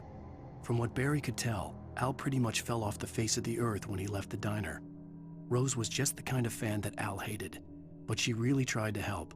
She was smart too, knew a lot about what was going on in the town, knew a lot about Al, even knew who Barry was. Barry liked her. That was no big surprise. When it came to women, Barry and Al rarely saw eye to eye.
turned the corner, afraid of what the flashlight's beam might reveal.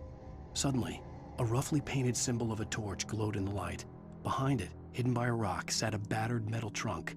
It was here for a reason, packed with supplies, batteries, flares, ammo, things you need to make it through the darkness of the night. Something left behind by someone who knew what I knew, and more.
Agent Nightingale didn't want to be in Bright Falls. These little communities revolted him, and he didn't like the trees or the coffee. He now knew that impossible horrors lurked behind the storefronts and smiles. He desperately wanted to turn the car around and just drive until he passed out or ran out of road and booze. But he had a job to do. He had a rider to catch, at any cost.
on, we gotta get moving. More of them coming.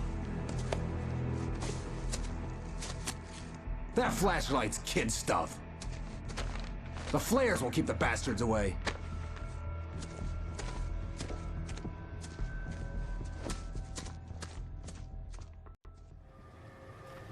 You can see them too? Hell, of course I see them. Come on, we gotta move. Why? Because that's the way the story goes. Yeah, but... Let's move! I lost my gun back there. Oh, I've got a gun. Just keep that light steady on him. It took a moment, but then I recognized him. He'd been on the ferry when I first arrived here with Alice. He knew my name. We were headed in the direction of Lover's Peak. There was no way this was a coincidence. He was the kidnapper. Come on, Wake! You better keep up. Hear that?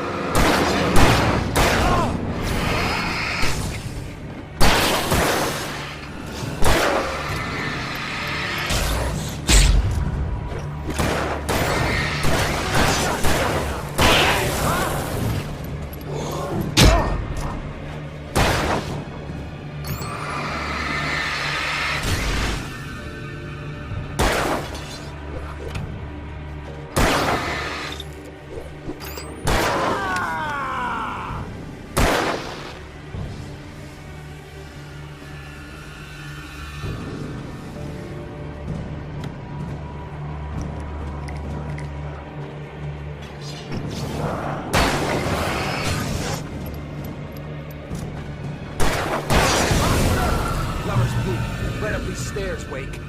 Use the flares from the emergency box to hold them off while I get these boards off. Give me the gun. Yeah, no can do, Wake. Are you kidding? Give me the gun! No time for back. Hold them off, damn it.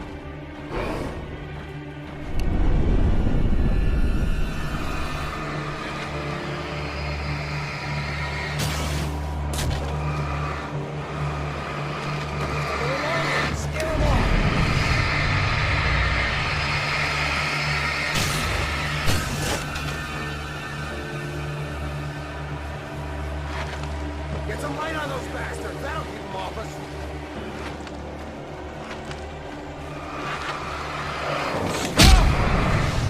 Just a little longer. I almost got it. Okay, it's open. Move it or lose it.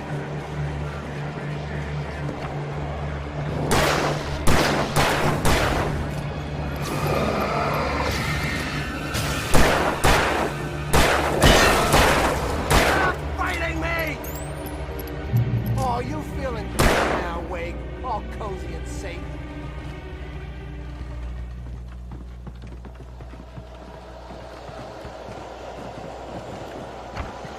Better get ready. They'll be on us soon.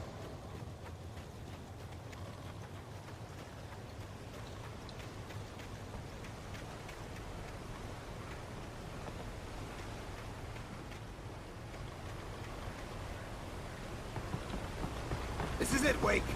Last stand. There's more flares here. Get ready. We fight them as long as they keep coming. Give me the goddamn gun! They're coming! That's not how this goes. Get with the program, Wake. Like that, boy! Ah!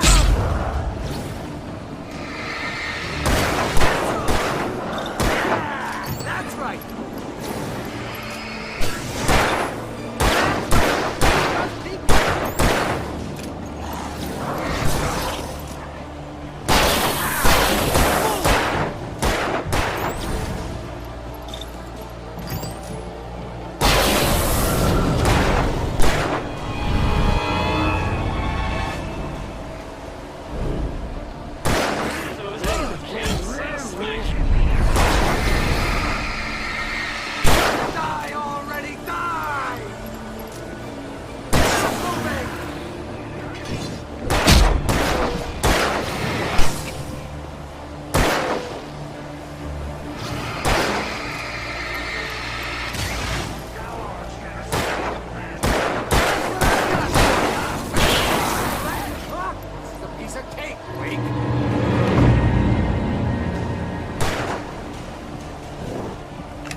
nothing to it.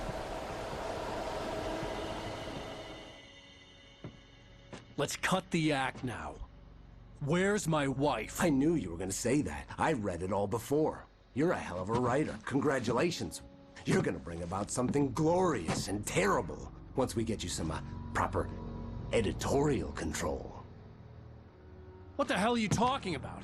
Where's Alice? I want the entire manuscript, or she's gonna suffer bad. You touch her and I'll...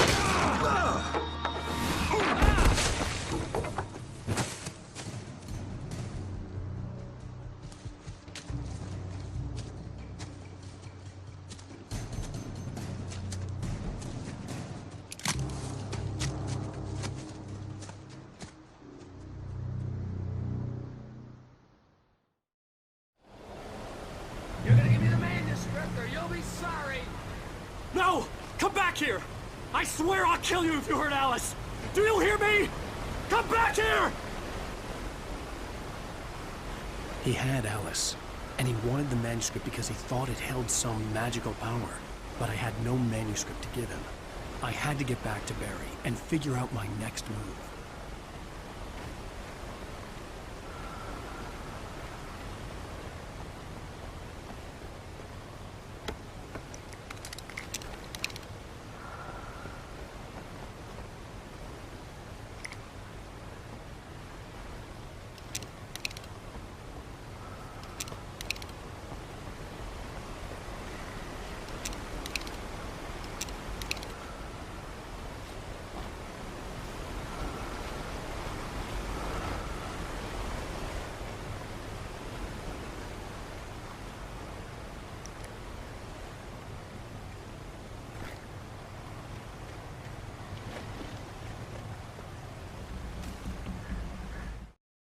On more than one occasion, Alice had tried to explain to me how it felt to be afraid of the dark. To her, darkness wasn't simply the absence of light, but something more tangible than that. It was something you could touch and feel. Worse than that, it was something with a mind of its own, something malicious and malign. For her, things changed when they were wrapped in darkness. They turned into something else, something foreign, and nothing was safe or innocent anymore. I'd never really understood what she meant, until now.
The night had been one desperate situation after another.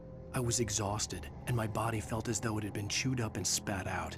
The flashlight was heavy in my hand, and each pull of the trigger sent a painful shock up my arm. But I was finally out of the woods, and things were looking up. That's when I heard the chainsaw.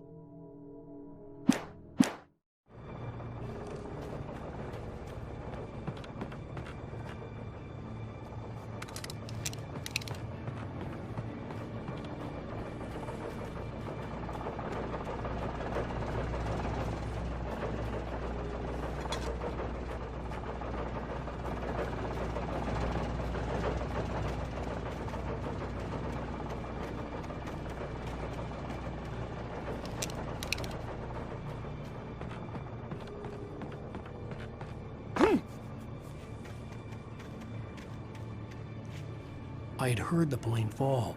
It made no sense. It was clear that it had just fallen here, but it was very old and obviously hadn't flown in decades.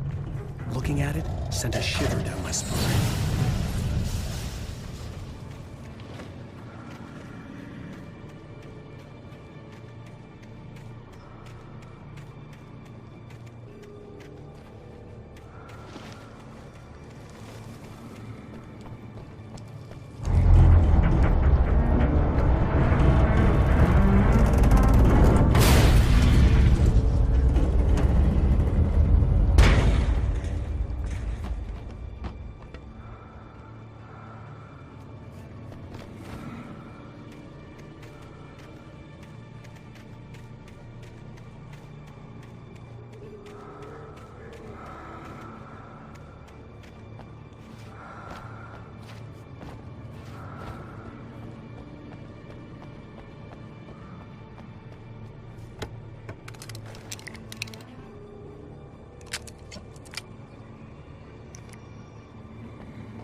The logging site was a mess.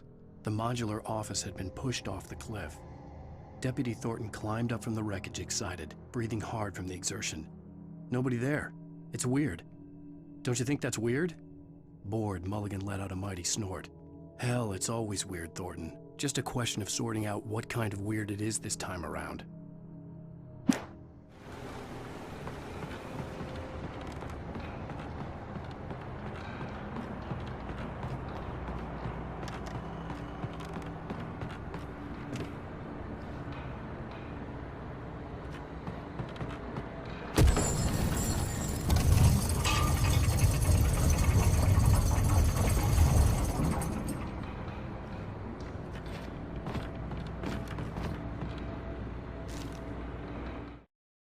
When Barry saw the darkness attack the visitor center, it made him a believer. The men Al said he'd shot, they hadn't been just locals on crank. Somehow the world had changed, like the channel had been switched without warning. You think you're watching a sitcom, and you're really watching a horror show. When the birds started attacking the cabin, Barry wasn't surprised, just terrified.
Shadows stirred and the wind picked up as I ran through the forest.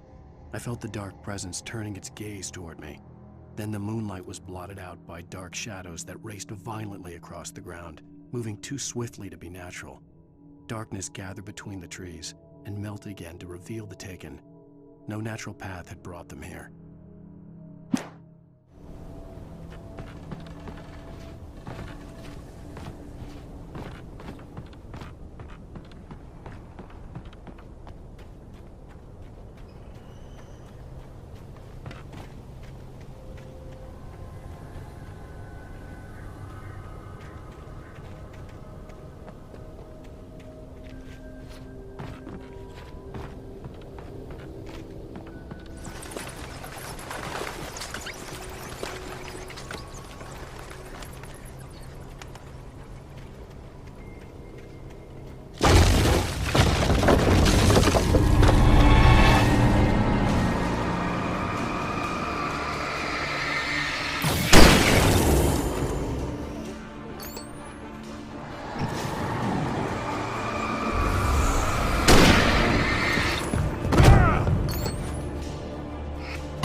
hazardous occupation.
Barry? Ow! The porch is covered with birds. They've got all Hitchcock on me. Stay out of sight. I'm on my way. Don't open the door. What am I, crazy? Stay hidden. I'll be there soon. Just make sure you keep the lights on.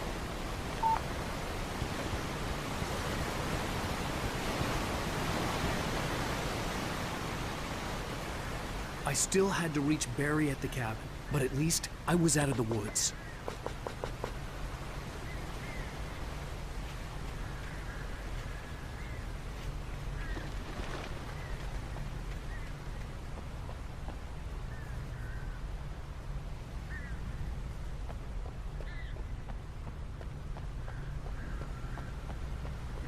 I'd have to get the car from the locked garage.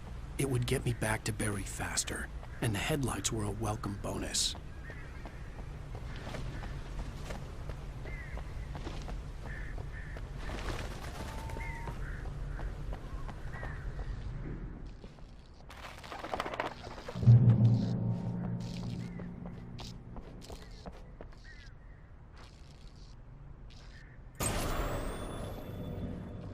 A story is not a machine that does what you tell it.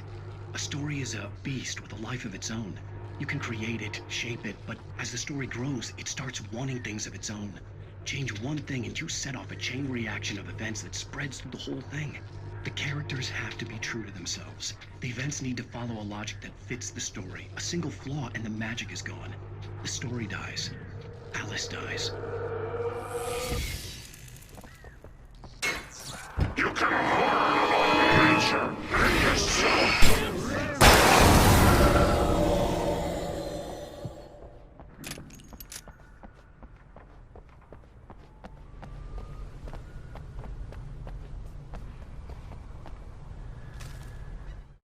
The FBI agent's command froze me in place. I considered surrender. It was all falling apart anyway. I could give in, let someone else deal with it, but it felt all wrong. Call it instinct, his posture, the way he held the gun. He was no friend. Shots ringing in my ears, I leaped for the hole in the fence and stumbled into the darkness beyond.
flare gun was probably the best weapon I could imagine against the dark things I was facing.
It was the kidnapper.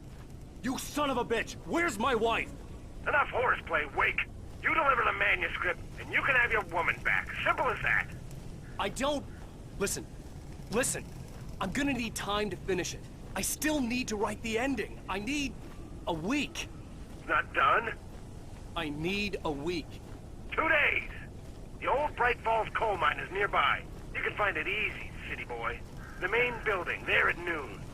You bring the manuscript, you'll get your wife. If not, well, get me? Yes, I get you.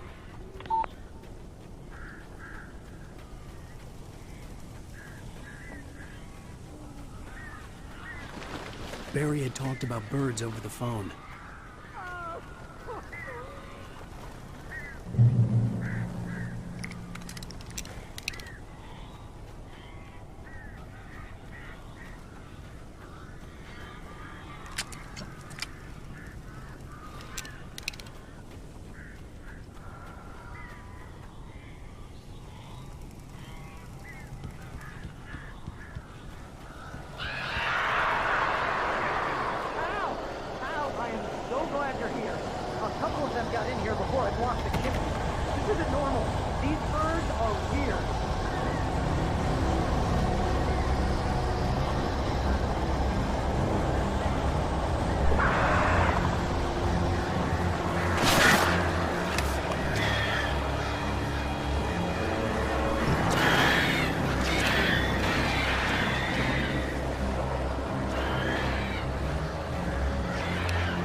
Sorry for thinking you were having a psychotic episode, man.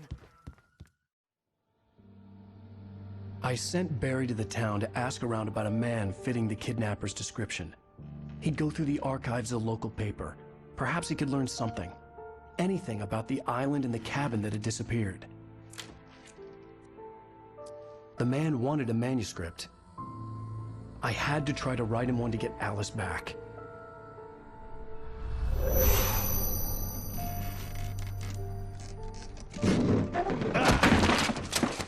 For me, the supernatural had always been nothing but a metaphor for the human psyche, a tool to use in writing fiction. Now, it was happening for real, and I couldn't put a single word on paper.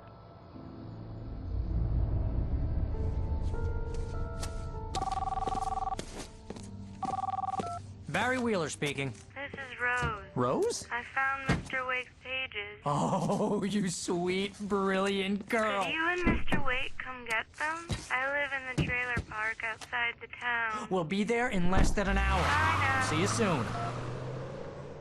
Have a great day. Hope you come back soon. Welcome to the Oh Dear Diner. Good girl.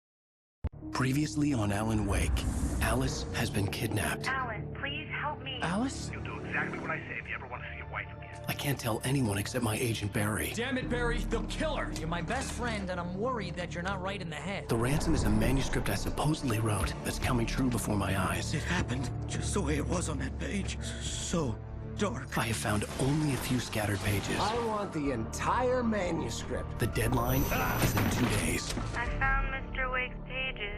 Good girl. How the hell did she get her hands on the manuscript anyway? I don't know. She's resourceful. I told you were too hard on her. Listen, I found out all sorts of interesting stuff while I was digging around. Yeah. Mr. Wake, it's Sheriff Breaker. We have an FBI agent here, Agent Nightingale. FBI? He's anxious to see you. You'd better come to the station. Okay, I'll be right over, Sheriff. Let's make this quick, huh? Help you folks? Name's Randolph. I'm the manager. We're looking for Rose. Works as a waitress down at the diner. Rose, sure. Nice girl. Who wants to know? I'm Alan Wake. The writer, huh? I heard on the radio you were visiting. Well, I'll show you her trailer. That Rose, she's a nice girl. Always pays her rent on time. As I was saying, Al, I found all sorts of weird stuff from the local newspaper's archives. This place is crazy. Disappearances, mysterious deaths, urban legends come true, and get this, most of this stuff takes place around Cauldron Lake. Well, you ain't wrong, mister. The Indians thought the lake was a doorway to the underworld. I'm the God-fearing type myself. I don't hold with that sort of thing. Yeah, okay. Anyway, there was an island there owned by a guy called Thomas Zane. Now, some of the articles I found about him make him out to be a famous writer, but I ran a bunch of searches, couldn't find a single thing he wrote. Zane was heavily into diving, so much so that the place came to be called Diver's Isle. But the volcano under the lake erupted in 1970, and Zane went down with the island.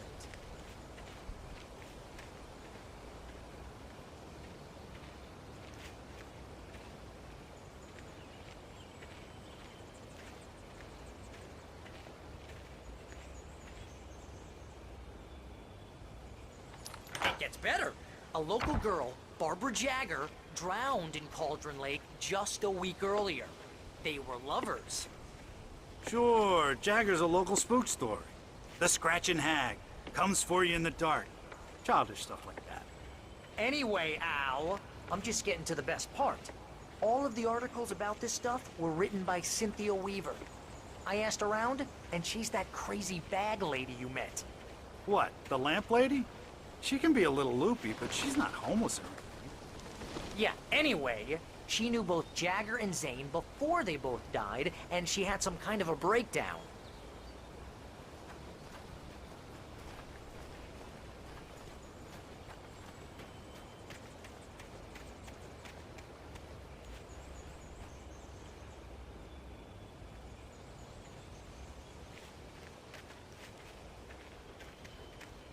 Come on, mister. I'll take you to Rose's trailer. Well, mister, this here's Rose's trailer. You mind me asking what you want with her? We're just here to talk to her, pal.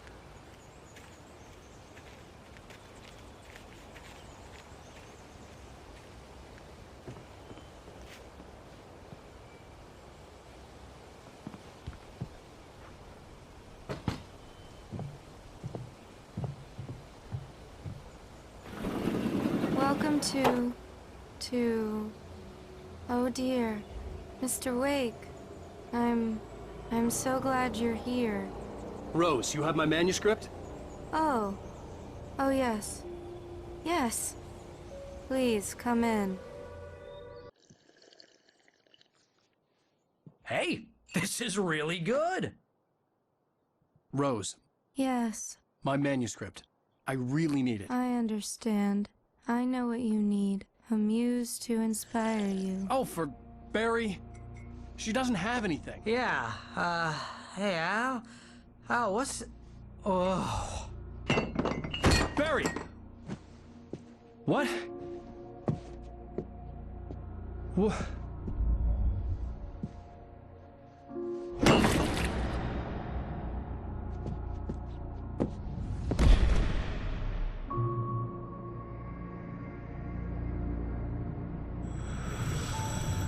It's coming for you, hiding in my barber's skin. I'm too weak to stop it. You must turn the lights on. I promised I'd come visit you and your lovely wife. You must finish what you started. I insist. You must turn the lights on. Turn the light on. Back to work, boy.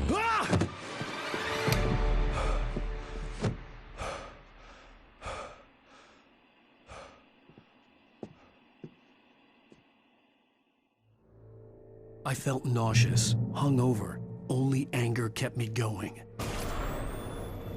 I can't tell reality from dream anymore, but it seems I have an imaginary editor to help me. She's an old woman in a funeral dress. I call her Barbara Jagger. She's very strict. I'm writing faster and faster. My manuscript is being heavily revised. The edits are getting very aggressive, and each day there's less of me and more of her. I hate it, but I know she's right. She promises me I can save Alice this way. She knows more of this than I do. About the complex incantation I'm attempting. About this place. She's worked with another writer under similar circumstances, Thomas Zane. The genre of the story seems to be shifting. It's turning into a horror story. I'm getting close. I can feel it.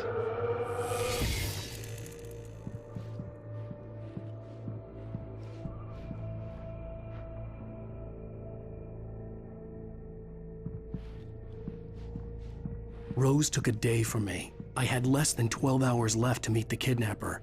All I could do was get Barry into the car, work something out once I got on the road. Barry was out of it. He was way too heavy to carry. You're right. I deserve more money. I'm so handsome. My gun and flashlight were gone. I'd have to find a way to get Barry into the car as quickly as possible. There was no time to waste. Mr. Randolph liked Rose. That little smile she had. How she was still sweet when life had tried so hard to make her bitter. It wasn't any of his business what she did in her trailer. But those strangers, the writer and his smart-ass sidekick, looked like trouble, and they'd been in there for hours, way past her normal bedtime. He reached for the phone and called the sheriff's station.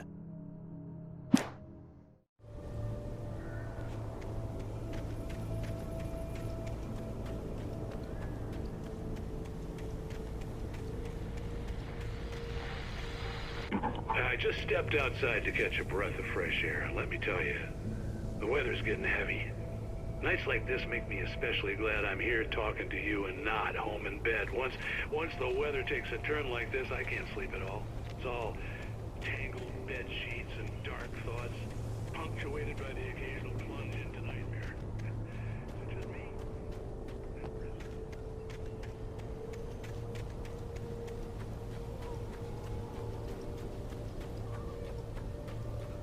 Oh, you're gonna get it now.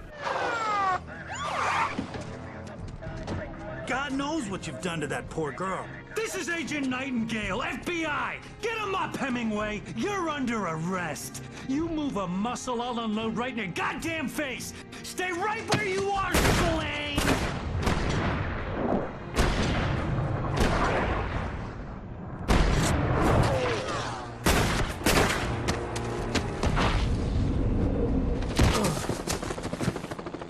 What are? I'm standing right here, you goddamn maniac!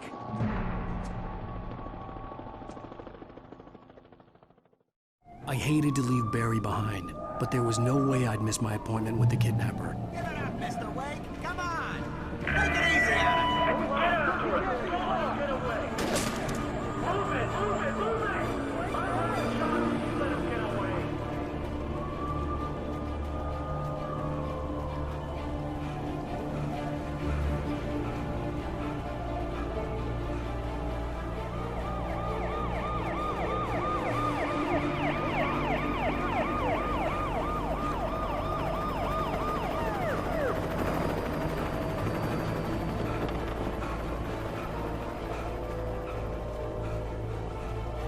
Stop running! Freeze!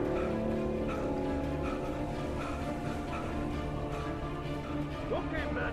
Keep your eyes peeled. He's gonna try to make it through here. Oh, damn.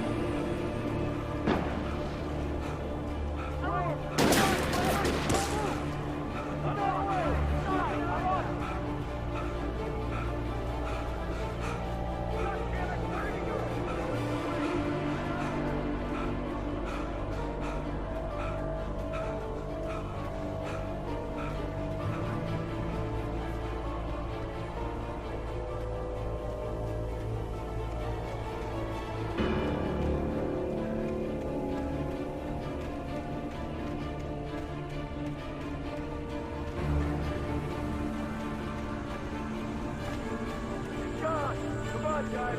We need to head him off. For decades, the darkness that wore Barbara Jagger's skin slept fitfully in the dark place that was its home and prison. It was hungry and in pain. It dreamed of its nights of glory when the poet's writing had called it from the depths and given it a brief, terrible taste of power and freedom. The rock stars had stirred it from the deep sleep the poet had sunk it back to in the end. When it sensed the writer on the ferry, it opened its eyes.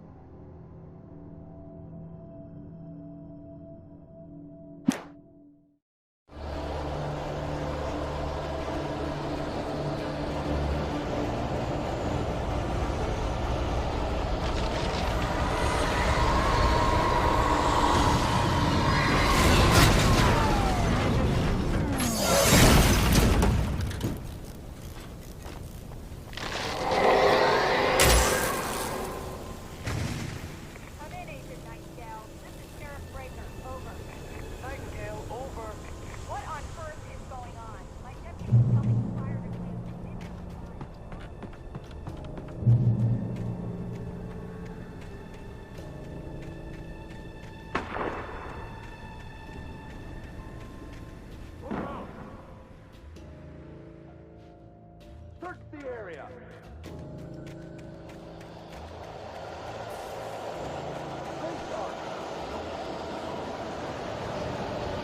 This way.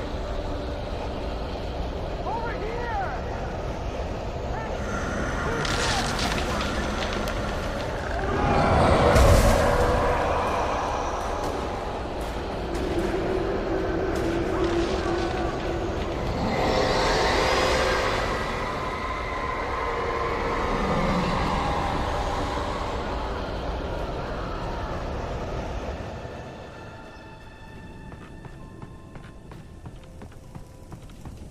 This horror was everywhere I went, circling me.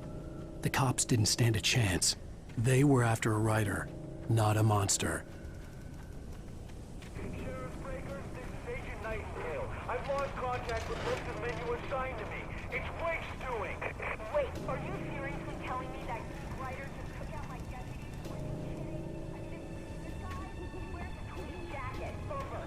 He's the guy we're chasing. If it's not him, who then? Bigfoot? Over. I don't know yet, but I'm not in the habit of jumping to conclusions. That tends to come back and bite you in the ass. Out.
I could see the lights of the radio station in the distance.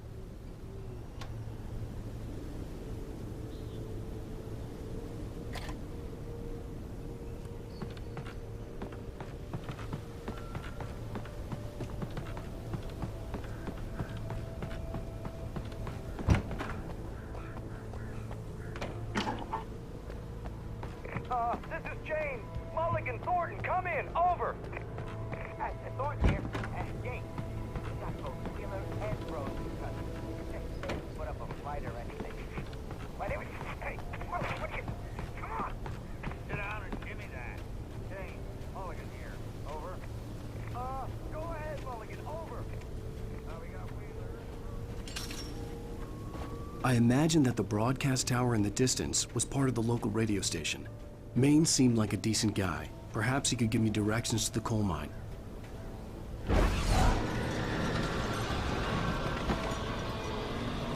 Unnatural shadows clung to the gate. The darkness that was after me was trying to stop me. I wouldn't get through without a light. There was no power to the searchlight.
It took me a moment to recognize the flashbang grenades.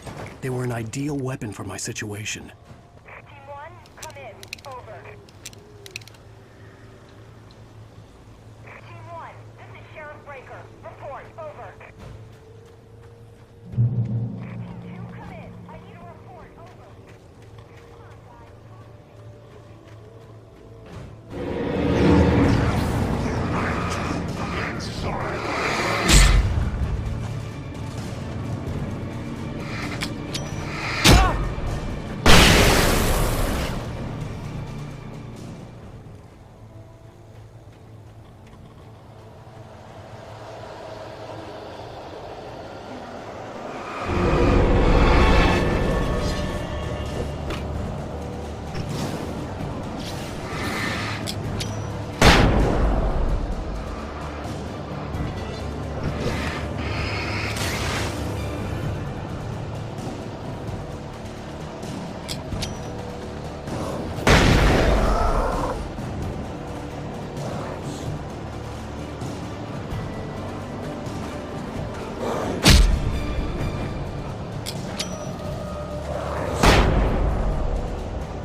And here's another call.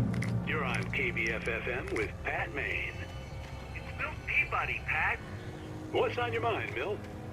Well, I live near the trailer park, Pat, and there's a big ruckus going on over there. Well, that's just up the road from me, too. What's going on, do you know? I don't know, but there's a bunch of police cars there, lots of sirens, a helicopter buzzing around, and I think I heard some gunshots. Gunshots? Yes, sir. Like from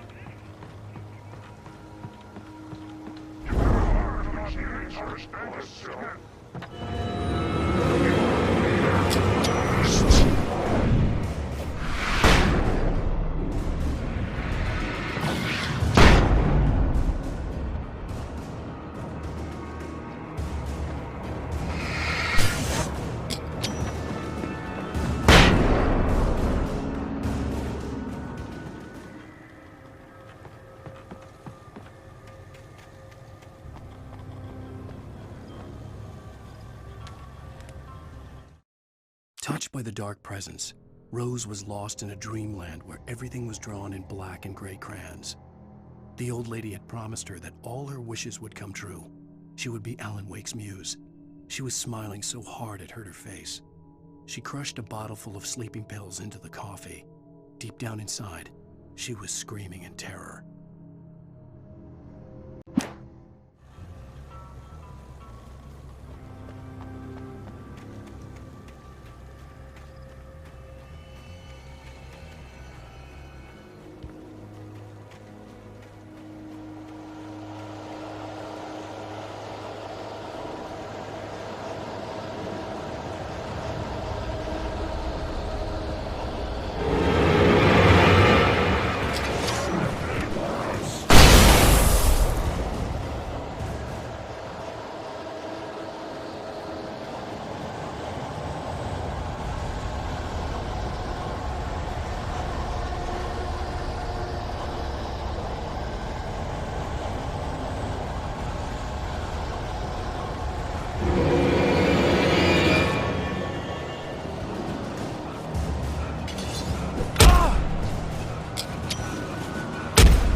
I hoped Maine could lend me a car to get to the coal mine.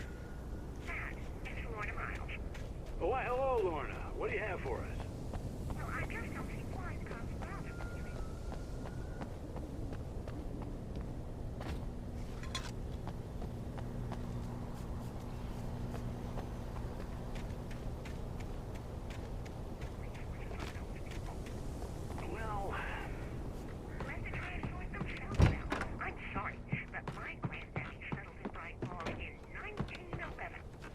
Well, thank you very much for that compassionate viewpoint, Lorna. Oh, here's a little surprise. The famous writer Alan Wake just walked in. Folks, I'm going to see if I can talk him into an interview. Come on in, Mr. Wake. Oh, I'm so glad you could find the time to do this, Mr. Wake. Nowhere to run now, Dan Brown. You back away from me. Don't hurt it. Whoa, whoa, whoa. Everyone calm down. Put the gun down. We're all friends here, right? Cool your jets, Nightingale. We got him. Judas Priest! What the hell's the matter with you? There's a civilian in there.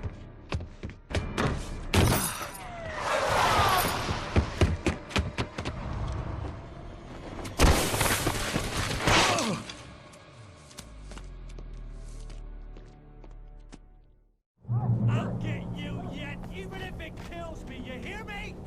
You hear me, H.P. Lovecraft? I had fallen off so many cliffs it was ridiculous. That's what you get for naming a book The Sudden Stop. It was probably good I hadn't had the chance to tell Maine where I was going. I'd have to lose the cops and find my own way to the mine.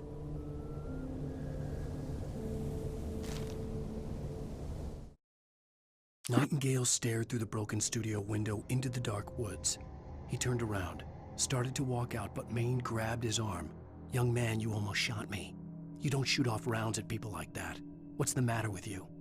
Nightingale shook his arm free, marched out. His cheeks burned with rage and humiliation.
There was no sensible reason for the power company work lights to be here.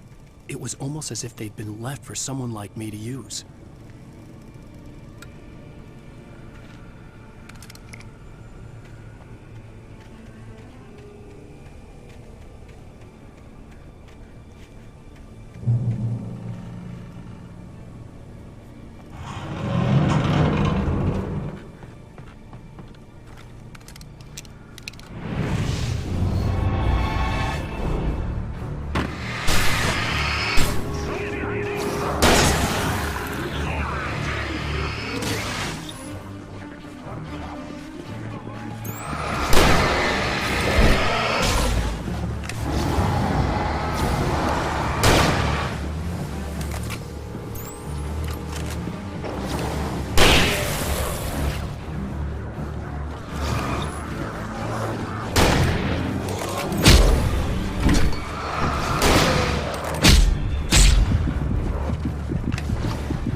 Sarah trusted her gut, and her gut said Agent Nightingale was an asshole. He felt wrong, and it wasn't just the smell of stale booze. It was in the way he flashed his badge, pulled rank, the look in his eyes when he wanted answers. Where was Alan Wake? What was this about an accident? Where was his wife? And most importantly, why did she let Wake go? He wouldn't answer her questions. Federal business was all he'd say.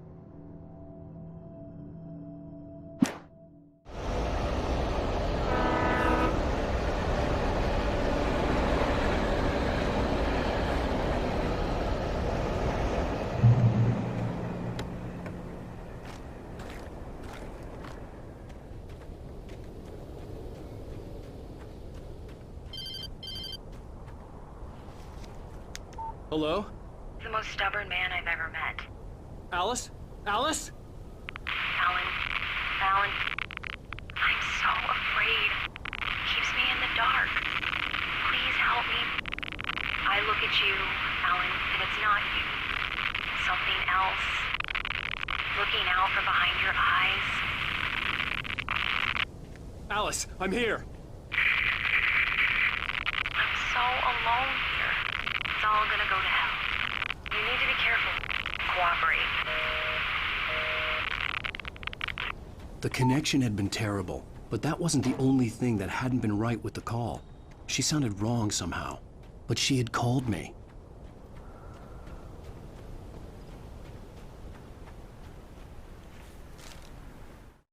The pipe wrenched itself loose from the bridge's steel framework. Wrapped in darkness, it floated in midair, twitching. For a moment, I didn't understand what I was looking at. The heavy object lurched at me with impossible force. I threw myself out of the way, but just barely. When I turned my flashlight on it, it shook in a dark rage before it flew at me again.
I could see a railway bridge up ahead, and a warehouse of some sort on the opposite shore.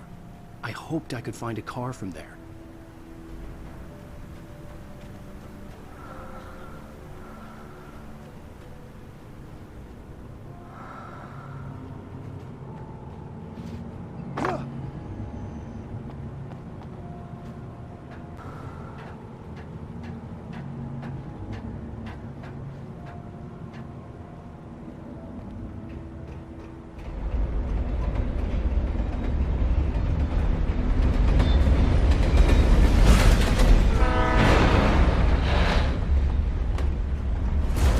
That was pursuing me was growing stronger, and it was taking over everything in its path.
slammed the door shut right in his smug face.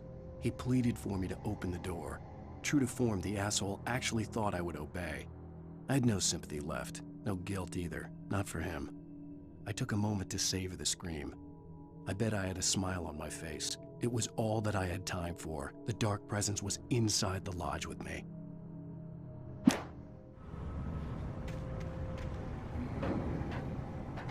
As a teenager, just starting to get interested in writing, Stephen King had been a source of inspiration to me.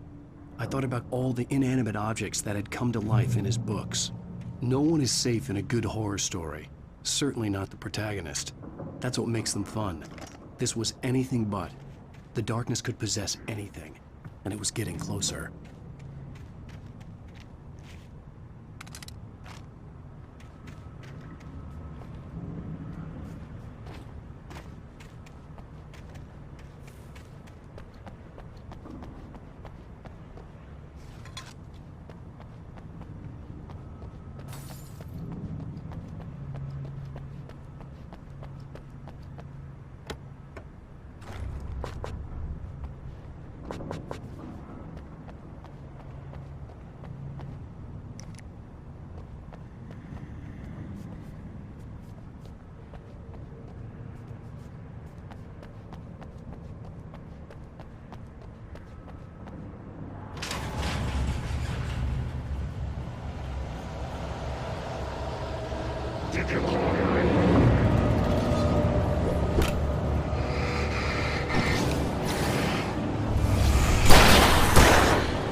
take the facts of our existence for granted, unaware that they're merely a thin veneer of desperate self-delusion, covering a vast cosmos of madness and horror. All too often, the stars are right. In Night Springs. Tonight's episode, a family occasion. Journalist Alan Durden's trip to study the local customs of an insular community in Night Springs has been less than successful. The darkness surged towards me, sucking everything loose from the ground into its depths, tugging at my clothes. I saw the flare the kidnapper had dropped and threw myself towards it just as I felt my feet leave the ground. The darkness embraced me with the force of a tornado. Somehow I managed to light the flare. The darkness roared and cast me away. I fell toward the dark waters of the lake far below.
never been this glad to see the sunrise. I had a couple of hours to get to the coal mine.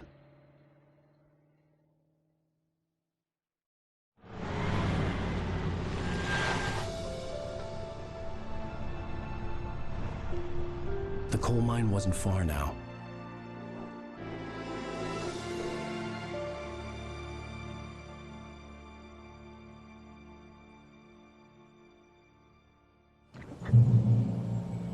Today, I would meet the kidnapper, and he would give me Alice. I wouldn't give him any other choice. A drowning man will clutch at a straw.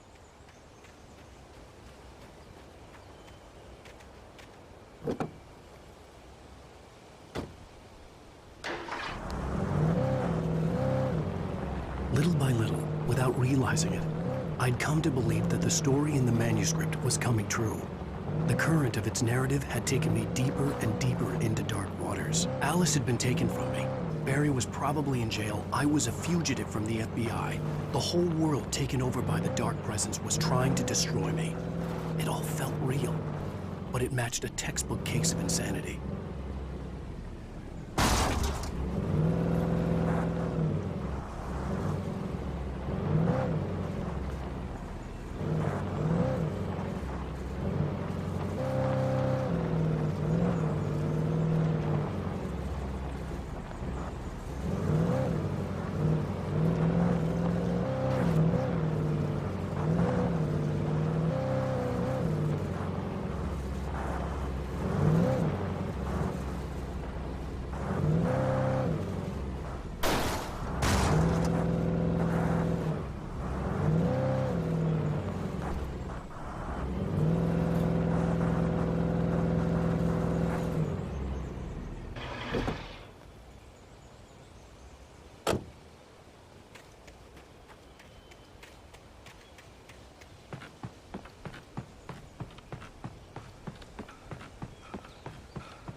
This is Pat Main, and you're listening to KBF-FM. Folks, I want to apologize for kind of abandoning you to that looping music track last night, but I was detained.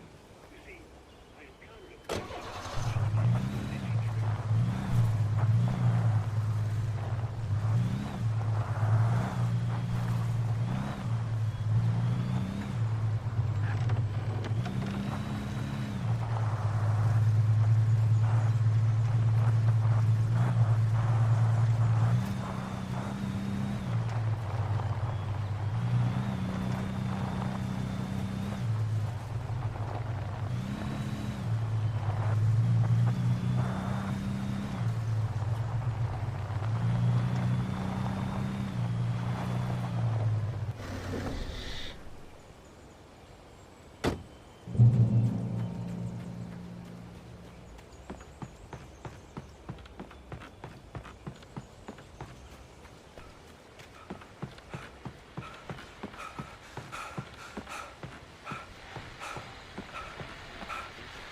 Welcome back to KBF-FM.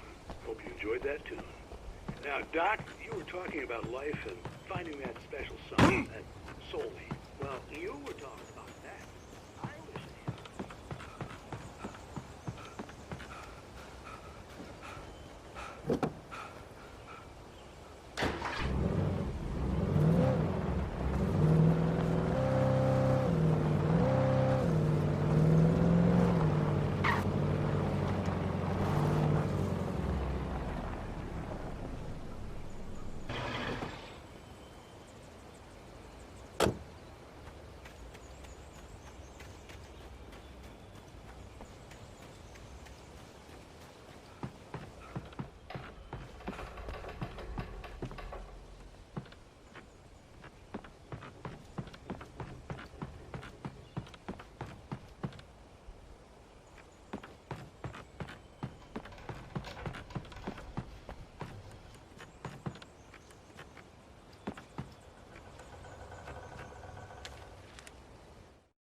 For Mott, spying on the writer on the ferry had been a disappointment.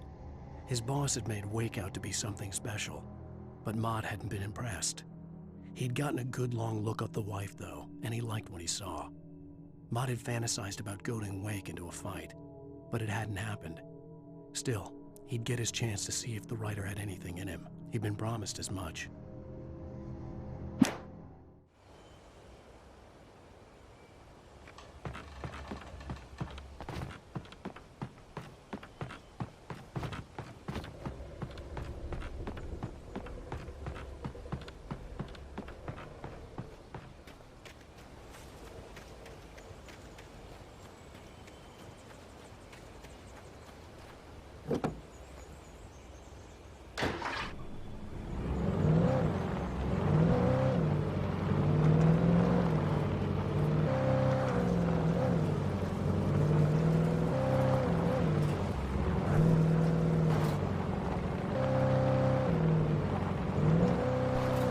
I was early.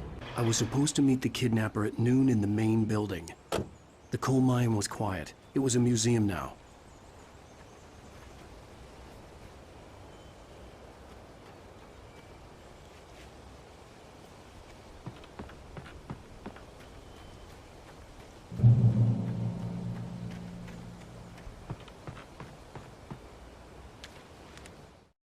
With Nightingale gone and the night wind blowing in through the broken studio window, Maine stared at Sarah. The sheriff looked away. Maine's voice shook with barely controlled anger. That boy's doing more drinking than thinking.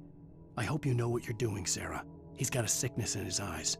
You take my word for it. He wants Wake for a reason, and it's not for anything good.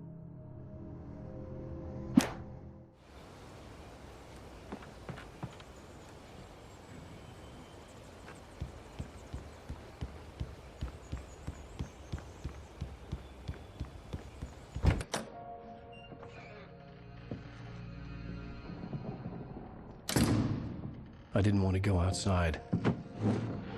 Cops had to be looking for me. The noon sun turned the place into a sauna. The day dragged on. Different scenarios ran through my mind. Ways of how I'd torture the kidnapper to get Alice back. Or the different horrible things he could have done to her. I imagined her dead. I had no way of knowing she was still alive. It was killing me. I was running on blind hope. It was all a waste of time. The bastard never showed up.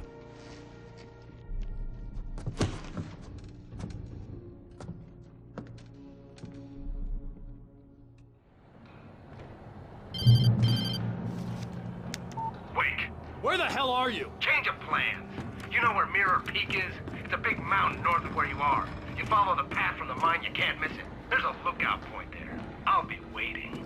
I'm through being jerked around by you. You want to see your wife alive? Because if you do, you better watch what you say to me. Do we understand each other? I want to talk to Alice. Yeah, and I want the manuscript. Don't keep me waiting, Wake. Hello? Hello! Ah! I'm gonna kill him! I had to get to Mirror Peak.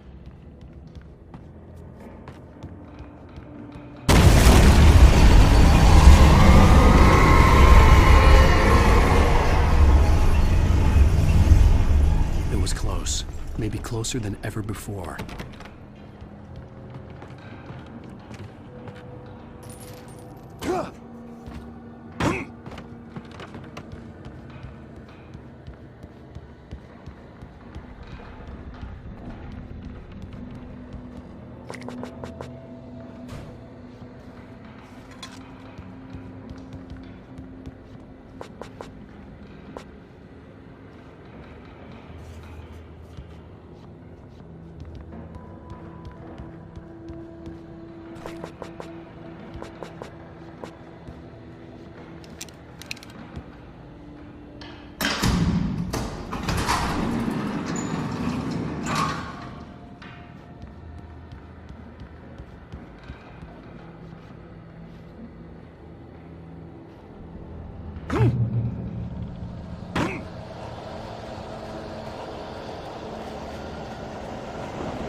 Thomas Zane fell for Barbara Jagger, it happened fast. She was young, vibrant, and beautiful, full of life.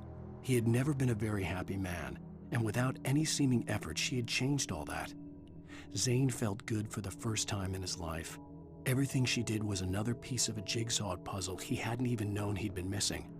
And best of all, she made the words flow, strong and sharp. She was his muse.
The only way to reach the hillside ahead was to go through the building.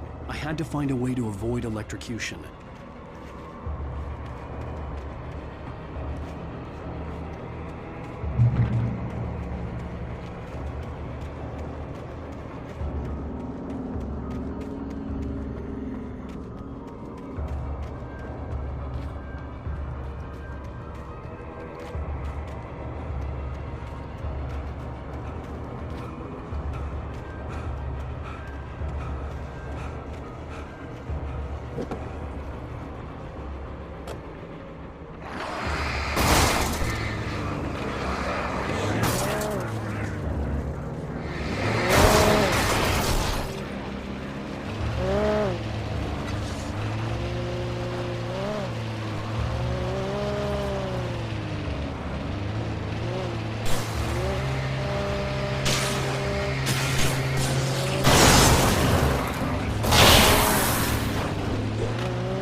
Some of the taken retained echoes of their former selves, but these were just the nerve twitches of a dead thing.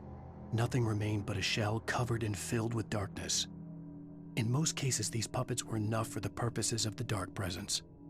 But for anything more elaborate, as with the writer, it was different. It needed his mind. And so rather than taking him over completely, it merely touched him.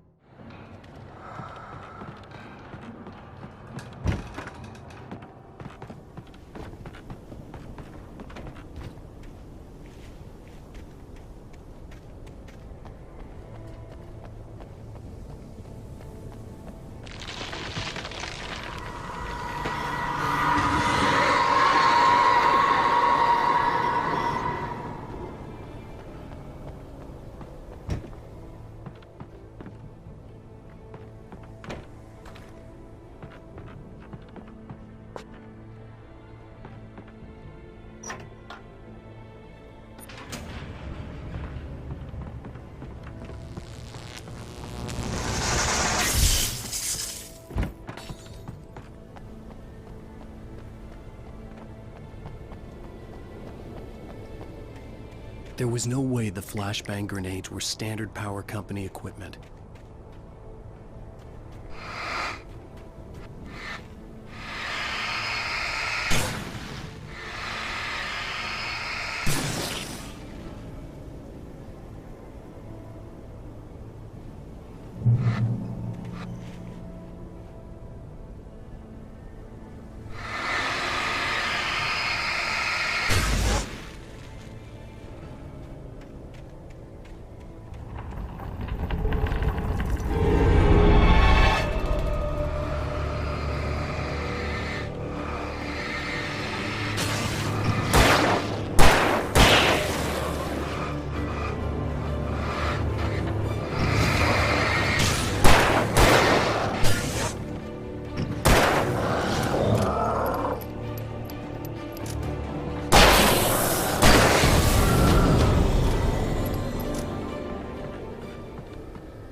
I stared through the bars of the jail cell. Barry stood behind me, swaying on his feet, looking as ill as I felt. Agent Nightingale stood on the other side of the bars with Sheriff Breaker. Nightingale had a stack of manuscript pages in his hand. He seemed unhinged as he gloated. "Well, I've got you now, Raymond Chandler. It's all here. All the evidence, including conspiracy to murder a federal agent."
I had no real plan. I was going to give the kidnapper all the manuscript pages I had for Alice. If that wasn't enough, I'd hold him at gunpoint and make him talk.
The dark presence was moving ahead of me in the same direction I was going. A cold feeling settled itself in the pit of my stomach.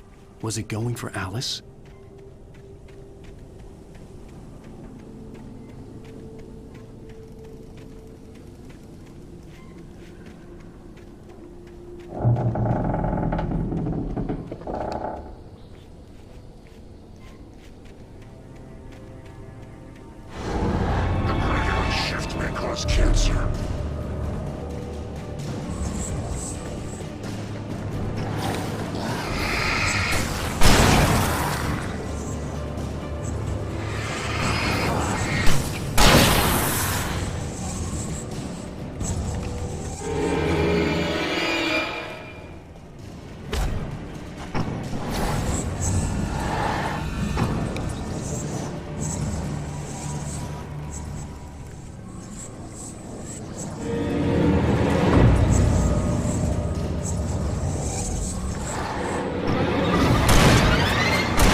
The place was dead, a ghost town. Had been for decades, maybe a century.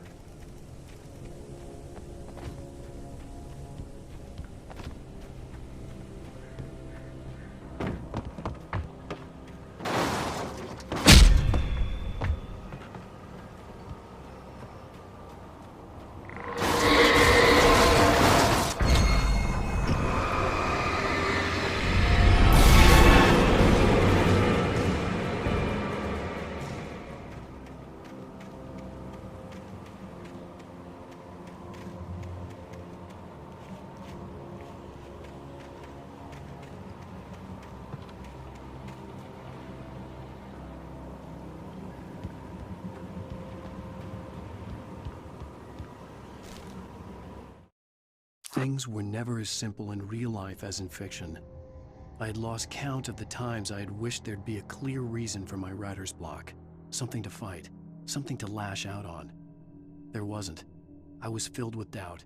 I was nothing like the hero in my books. Alex Casey had gone through his life with single-minded determination, never wavering from his goal. Even now, I was angry at myself, angry at Alice, angry at Barry. I was fumbling and I had no plan.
I needed a key for the door.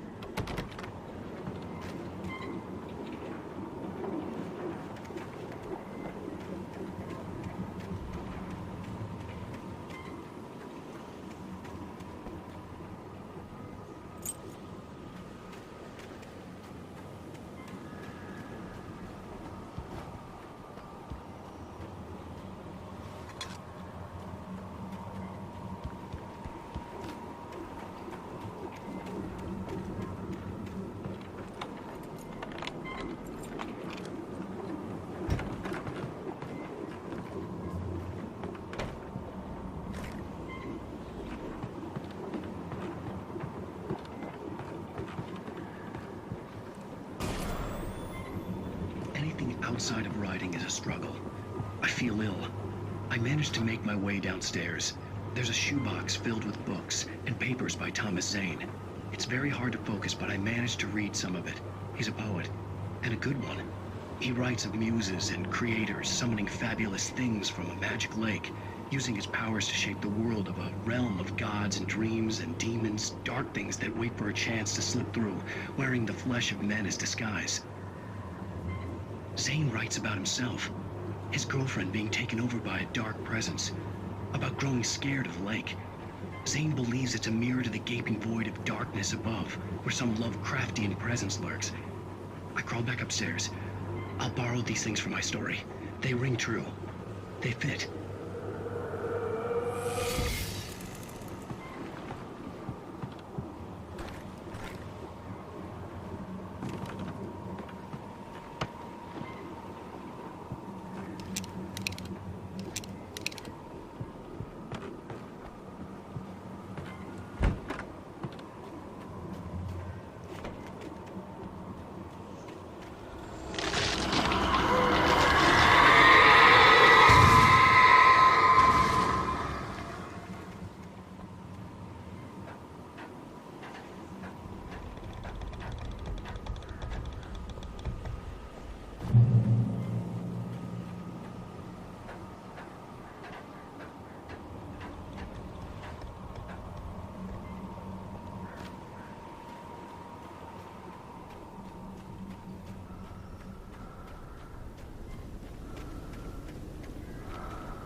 The kidnapper had sent me a text. The message was full of spelling errors and insults. It was telling me to hurry up.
even behind the closed doors and curtains of his grimy room at the Majestic, the local motel. Nightingale could feel the locals' eyes on him, the unrelenting pressure of their judgment. He forced it out of his mind. For all he knew, they could all be under Wake's spell already. You do what you have to do to get the job done. He took comfort from the bottle in his hand. Please, he thought, just let me get through this.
I'd have to make my way up this mineshaft in order to go on. Maybe the machinery could help me with that.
Lightning flashed behind the windows of Cauldron Lake Lodge. Tor Anderson laughed and held the steel hammer above his head. Nurse Sinclair was trying to calm him down without success. Tor grinned madly and shouted, "My hammer's up. Here's a friendly poke from Molnir, wench." He brought the hammer down with all his might on Sinclair's head. "We're on a comeback tour, baby."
Another cable car.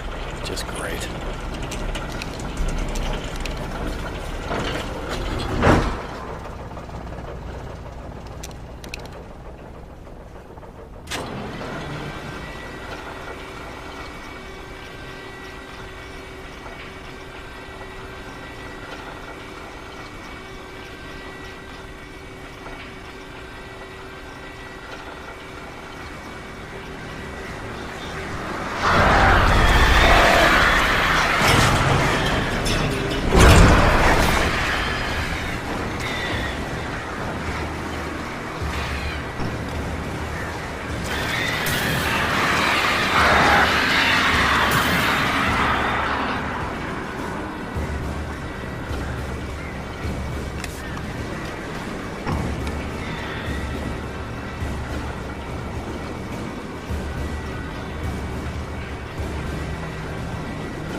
Mott had checked all of Stucky's rental cabins.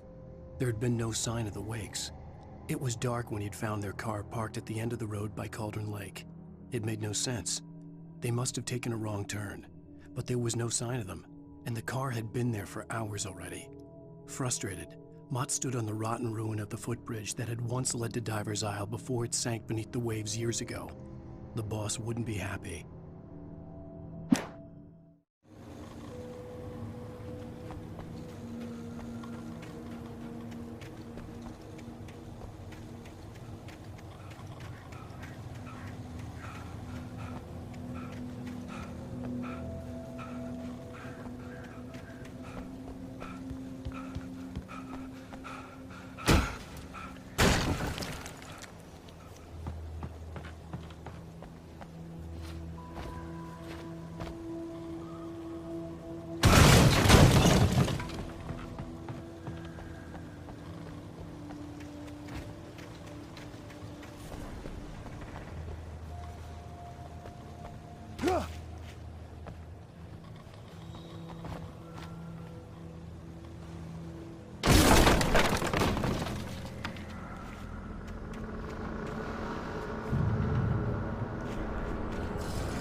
I could see Cauldron Lake. I thought I could make out the spot where the island and the cabin had been. There was a light near it. It had to be a boat.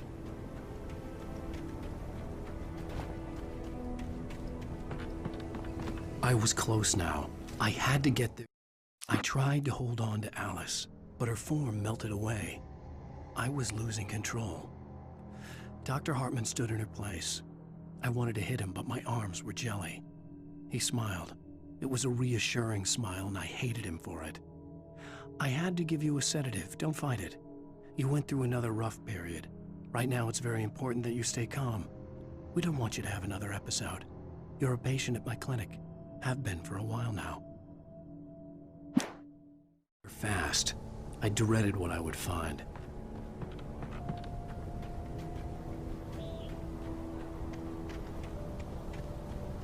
Wait! Are you? Wait! I'm here! I'm coming! No! Get away! I'm sorry. Please, lady. The boss didn't know who he was messing with. I didn't know. I swear, I didn't know. We don't have his wife. We don't know where she is. She's probably drowned. We just said we had her to make a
Previously on Alan Wake, I'm hunted by the law. Sheriff, Wake's running.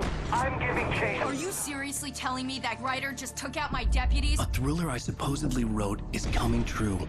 The genre of the story seems to be shifting.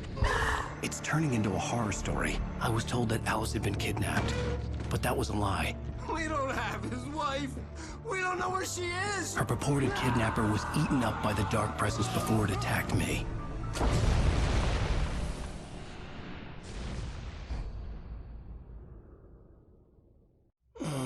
Alan, shh, baby. It was just a nightmare. Alice. There you go, Alan.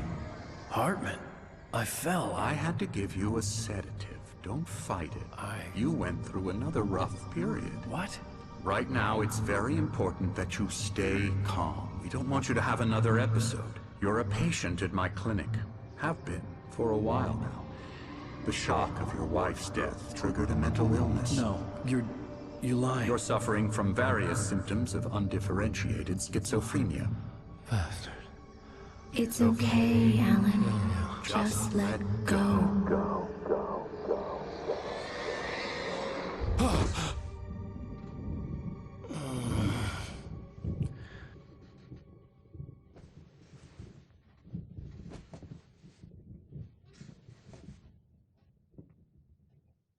I felt groggy.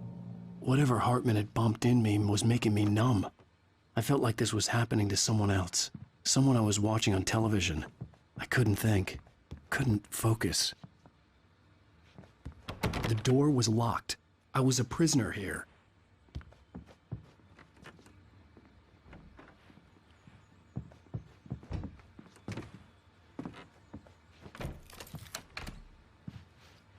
Good evening, Alan. Are we feeling better now? Feeling calm? Yeah. I see you brought your pet gorilla with you. So sure, I'm calm.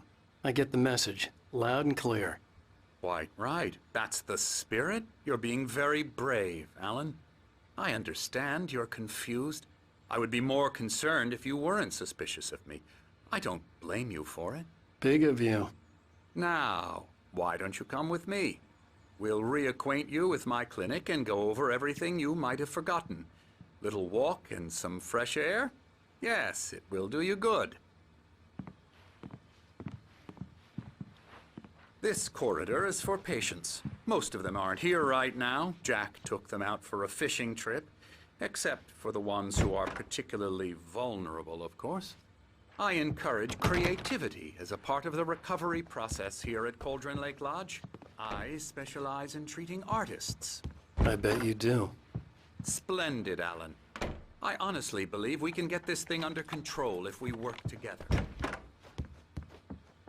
This way, Alan.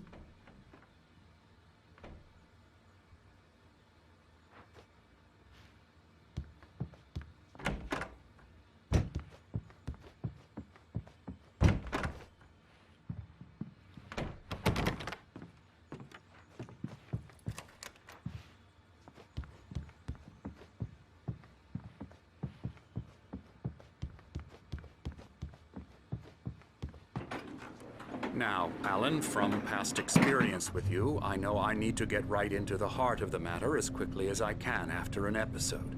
So I'm just going to say this. Alice is dead. No. You're in a very vulnerable state until you understand and accept this. Alice drowned, and you couldn't face that. You're suffering from hallucinations, paranoid delusions, unusual thinking, an obsession about light and darkness, a feeling that everything revolves around you, your thoughts and dreams. Your mind has constructed an elaborate fantasy scenario in which your writings are affecting reality. She has been kidnapped and supernatural forces of darkness are trying to stop you. We go this way, Alan. I wasn't ready for another shot, so I went along with it. He had to be lying. But under the influence of the drug he had given me, I had to fight not to believe his words. It's all in your head. You've been making it up. Apart from the tragic accident with your wife, no one has been killed. Your delusions are just a manifestation of your subconscious mind trying to protect you from the too painful truth. Unless we fight the fantasy, it will return. I know the instinct is to resist me, but think about it. Doesn't this make far more sense than the insane supernatural conspiracy you have concocted in your mind? You're a skeptic by nature, Alan. We both know this. Everything can be explained logically.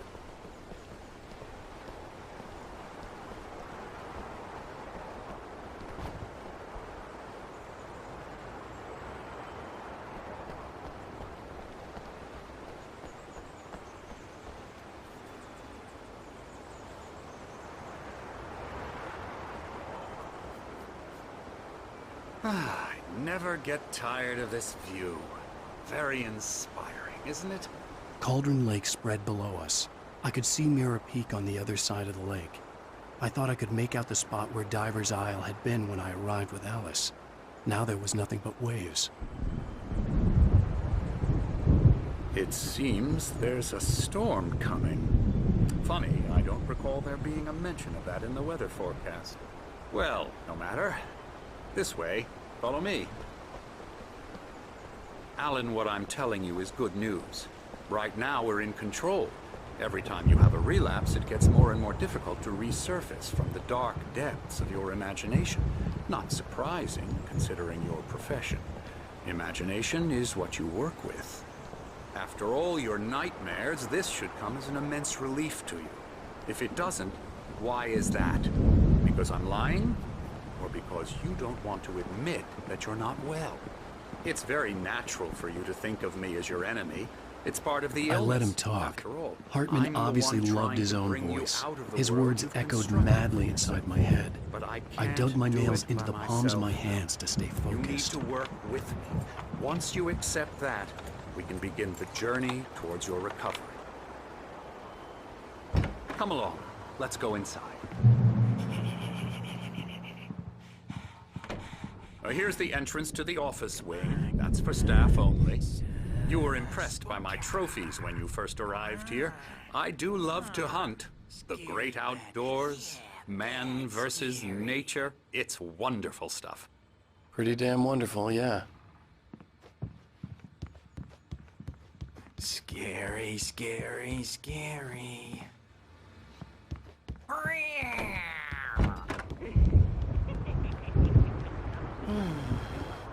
Oh, hello. I've painted you. Okay. I'm a real bad person, mister. You should be afraid of me. You don't want to run into me in the night, that's for sure. Please, Emerson. Mr. Wake is confused enough as it is.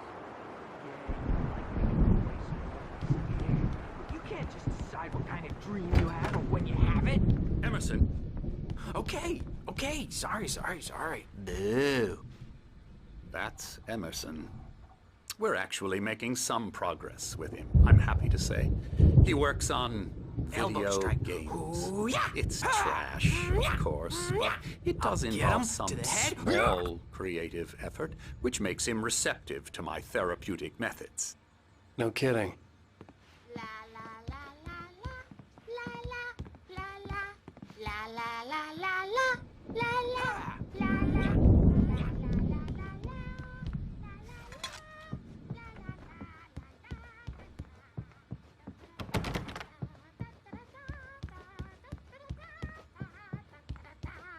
Now, you might have noticed the typewriter in your room. You've been writing as a part of the therapy. As soon as you feel up to it, you should continue.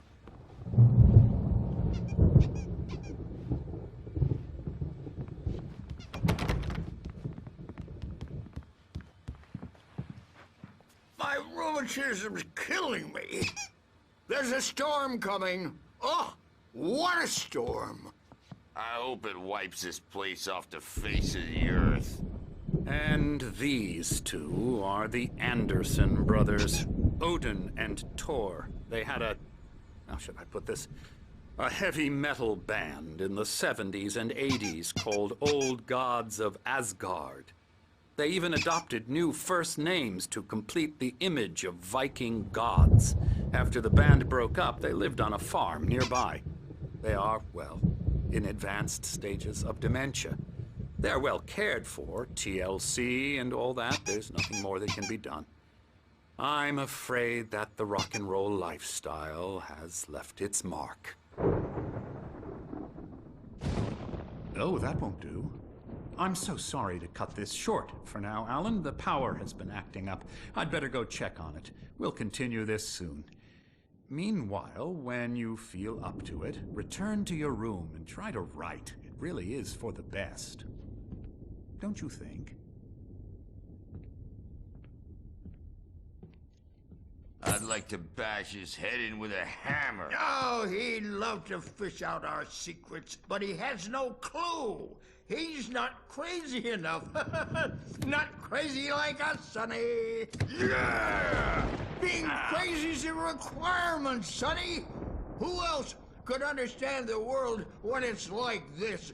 It takes crazy to know crazy. That's the sanest thing I've heard in a while.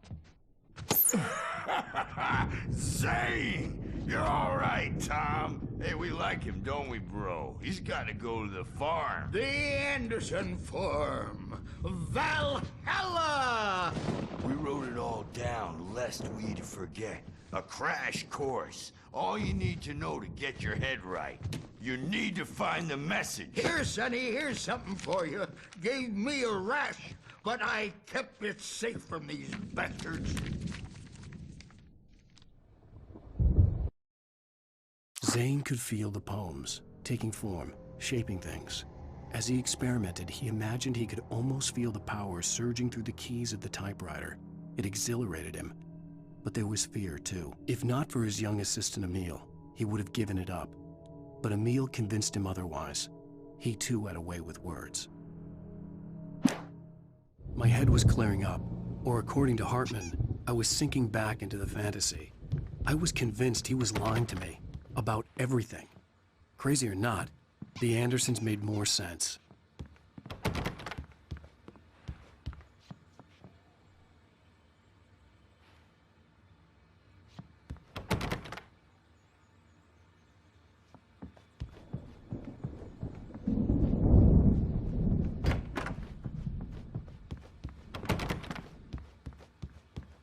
Good thing he's not overreacting or anything. Well, the doors were locked. Hartman and the nurses would have keys, but there was no way to get my hands on them. You know how they get. Gotcha. The doc's got me looking after Wake here, but holler if they get too rowdy. I'll do that, Birch. Something's wrong. I'm not myself. It's hard to think that there's a shadow inside my head. I can only focus on writing. Everything else is a blur. I'm trapped in this cabin. Have been for days, but it's always dark outside. My editor is real. I saw her again. She's not human. It's not human. A dark presence is wearing the old woman's face. She was covered in clinging shadows. There's a hole in her chest where her heart should be. I think I've made a horrible mistake. I don't think I'm any closer to saving Alice. It's been lying to me, using me to get the story it wants, and the story will come true.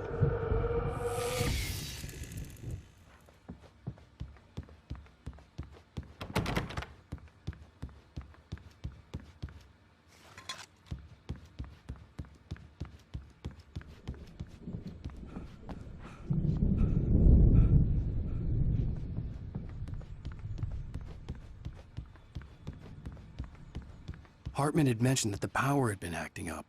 Maybe that was the reason for the generator and the work light on the balcony. The generator hadn't been activated, and there was no key. Hey, Wake, why don't you humor Dr. Hartman and give the writing a shot, huh? Typewriter's in your room. Hartman wanted me to write.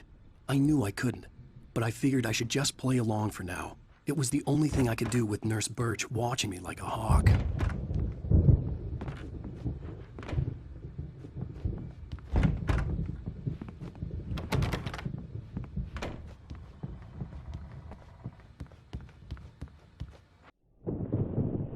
The white glare of the blank page in front of me hurt my eyes.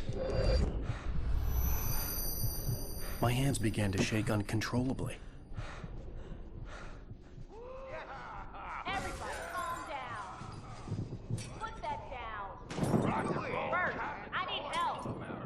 Hey, Wake, you stay here. I'm gonna go see what's up. You just keep doing what you're doing. Be cool, okay?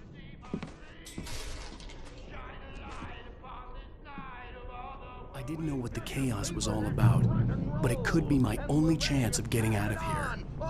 Here it comes. I don't know. Here's a friendly poke from Mjolnir, wench. Oh, afraid of the crazy brothers, are ya? Not so weak now, are we? Hartman kept talking, giving Barry the grand tour, clearly proud of the place. He went on and on about his hunting trophies, and Barry was impressed. But he was here on business. He raised his voice, cut through the monologue. Hey, Hartman, where's Al? Hartman stopped in mid-sentence, annoyed at the interruption. He nodded at the hulking orderly standing nearby. The man smiled and clapped a practiced hand on Barry's shoulder.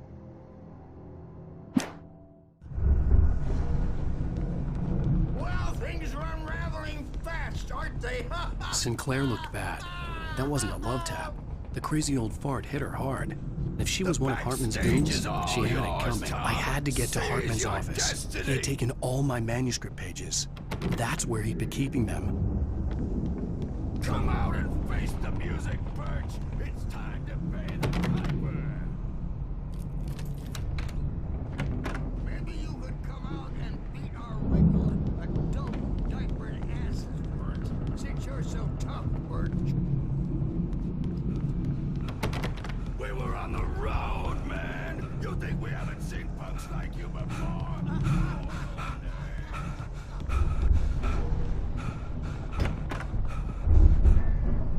The photo on the wall caught my attention. In it, the clinic staff was standing outside the lodge. I knew the man next to Hartman. He was the kidnapper.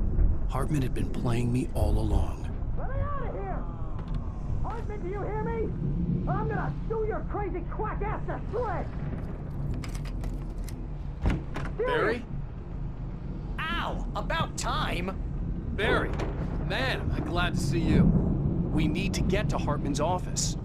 It's right next door. You okay? Yeah. I mean, no! The cops found me at Rose's trailer, but they didn't hassle me too much. I'm obviously a victim in this, and I demanded to be treated as such. Or else I'd sue their asses. Speaking of asses, that Fed gave me a real hard time, but I had no clue where you were. That guy's crazy, Al. But he let me go, and then I get a call from Hartman, that son of a bitch, who tells me you're here, and I should come pick you up, but when I got here, 2 goons clobbered me and stuck me in there. What's with the cutout? I stole it from the diner to piss off Rose after what she did to us. That'll teach her. Yeah, that's a harsh punishment. Come on, pal, we gotta get going.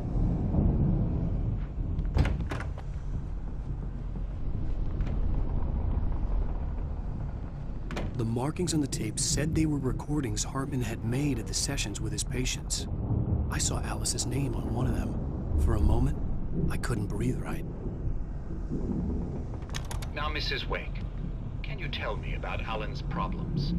He's more and more out of control all the time. The parties, he's so angry all the time. He's getting violent. Do you mean with you? No, not with me. No, never. Sometimes I almost wish Alan would take a swing at me, because at least that'd lead to a conversation he couldn't just march out of. But no. Alan doesn't really sleep. And the work, well, he's not writing at all. He sits there for hours and just gets more and more frustrated. And I can't talk to him. Yes. Tell me, Mrs. Wake, what would you say to him if he'd listen? I don't know.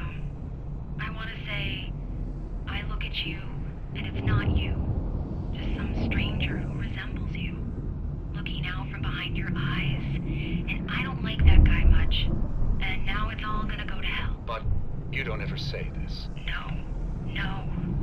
I've tried, but he's not listening. He's too deep in his own problems. Always going on about something else. I'm so afraid I'm gonna lose him. And we're not even talking anymore. He doesn't let me in anymore. He just keeps me in the dark. I'm so alone here, even when he's home. Please help me, Doctor, because I'm at my wit's end. Well, if you can just get him here, I'll absolutely do my very best. Yeah, but Doctor, you need to be careful with him. He's not just going to listen to you and cooperate. He's the most stubborn man I've ever met. Well, I'll be sure to bear that in mind. Hearing her voice, what she was saying made me happy and sick and guilty all at once. Worst of all, I recognized the words. The phone call from her. It had been a cut-up of this. Just a recording.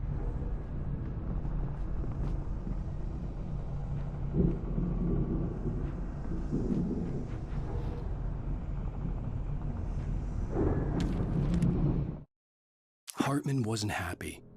Mott could see it in his eyes. He quickly lowered his own.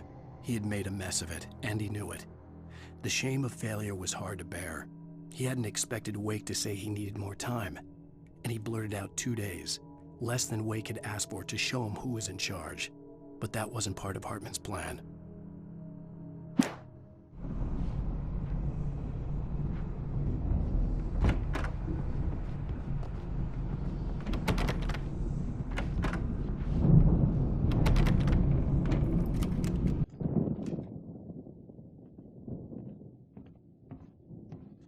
These were all the pages I had on me. And more.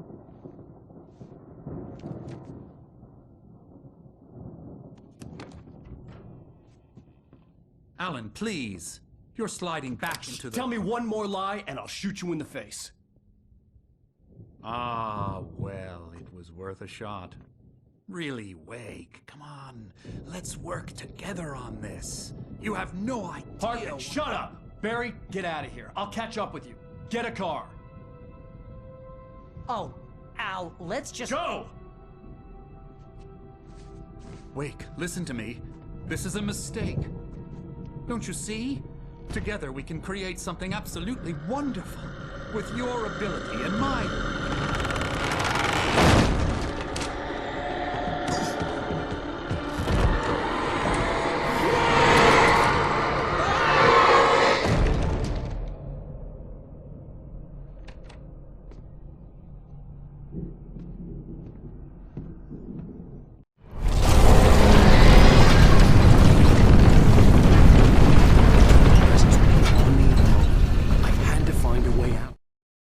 Hartman followed the fall of Alan Wake with his binoculars.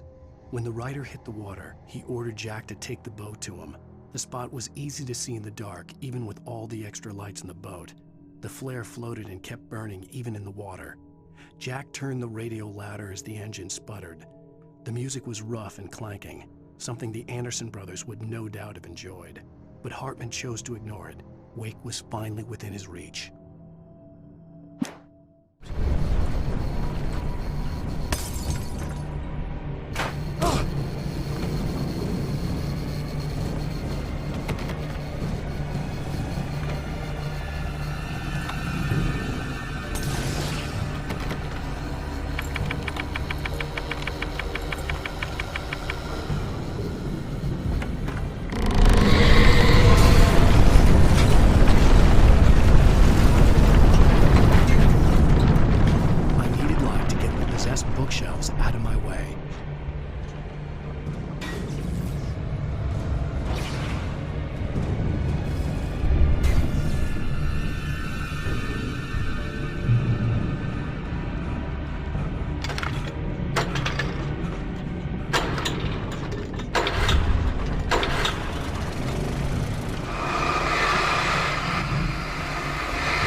Hartman knew he was no creator. He had no ambitions on that front. And he certainly didn't want to end up like every artist he had worked with here, damaged in ways that were hard to describe, or worse. It was enough for Hartman to maintain creative control and provide direction, to be a producer. That was what most of these people were in need of anyway. Of course, suitable subjects were few and far in between.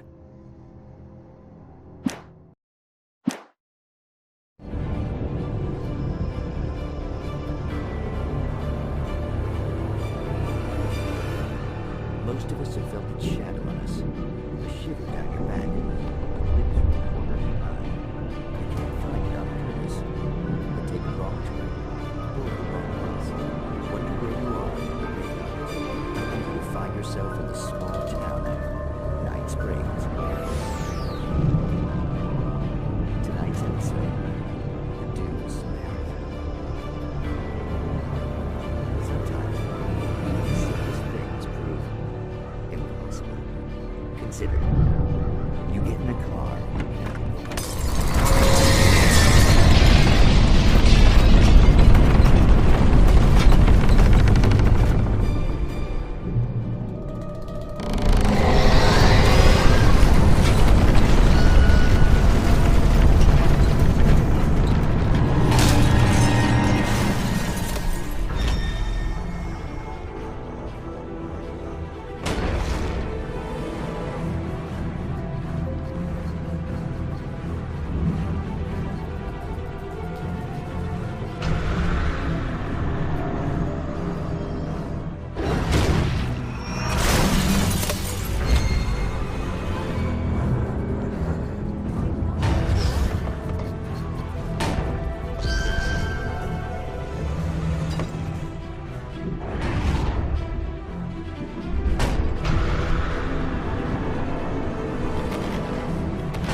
But the gate's locked. You're gonna have to go through the hedge maze over there. Barry, I don't have a light. Take this, Al. Oh, God! Look at the house, Al! Look out!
Jeez, Al! The house looks bad! Let's get out of here!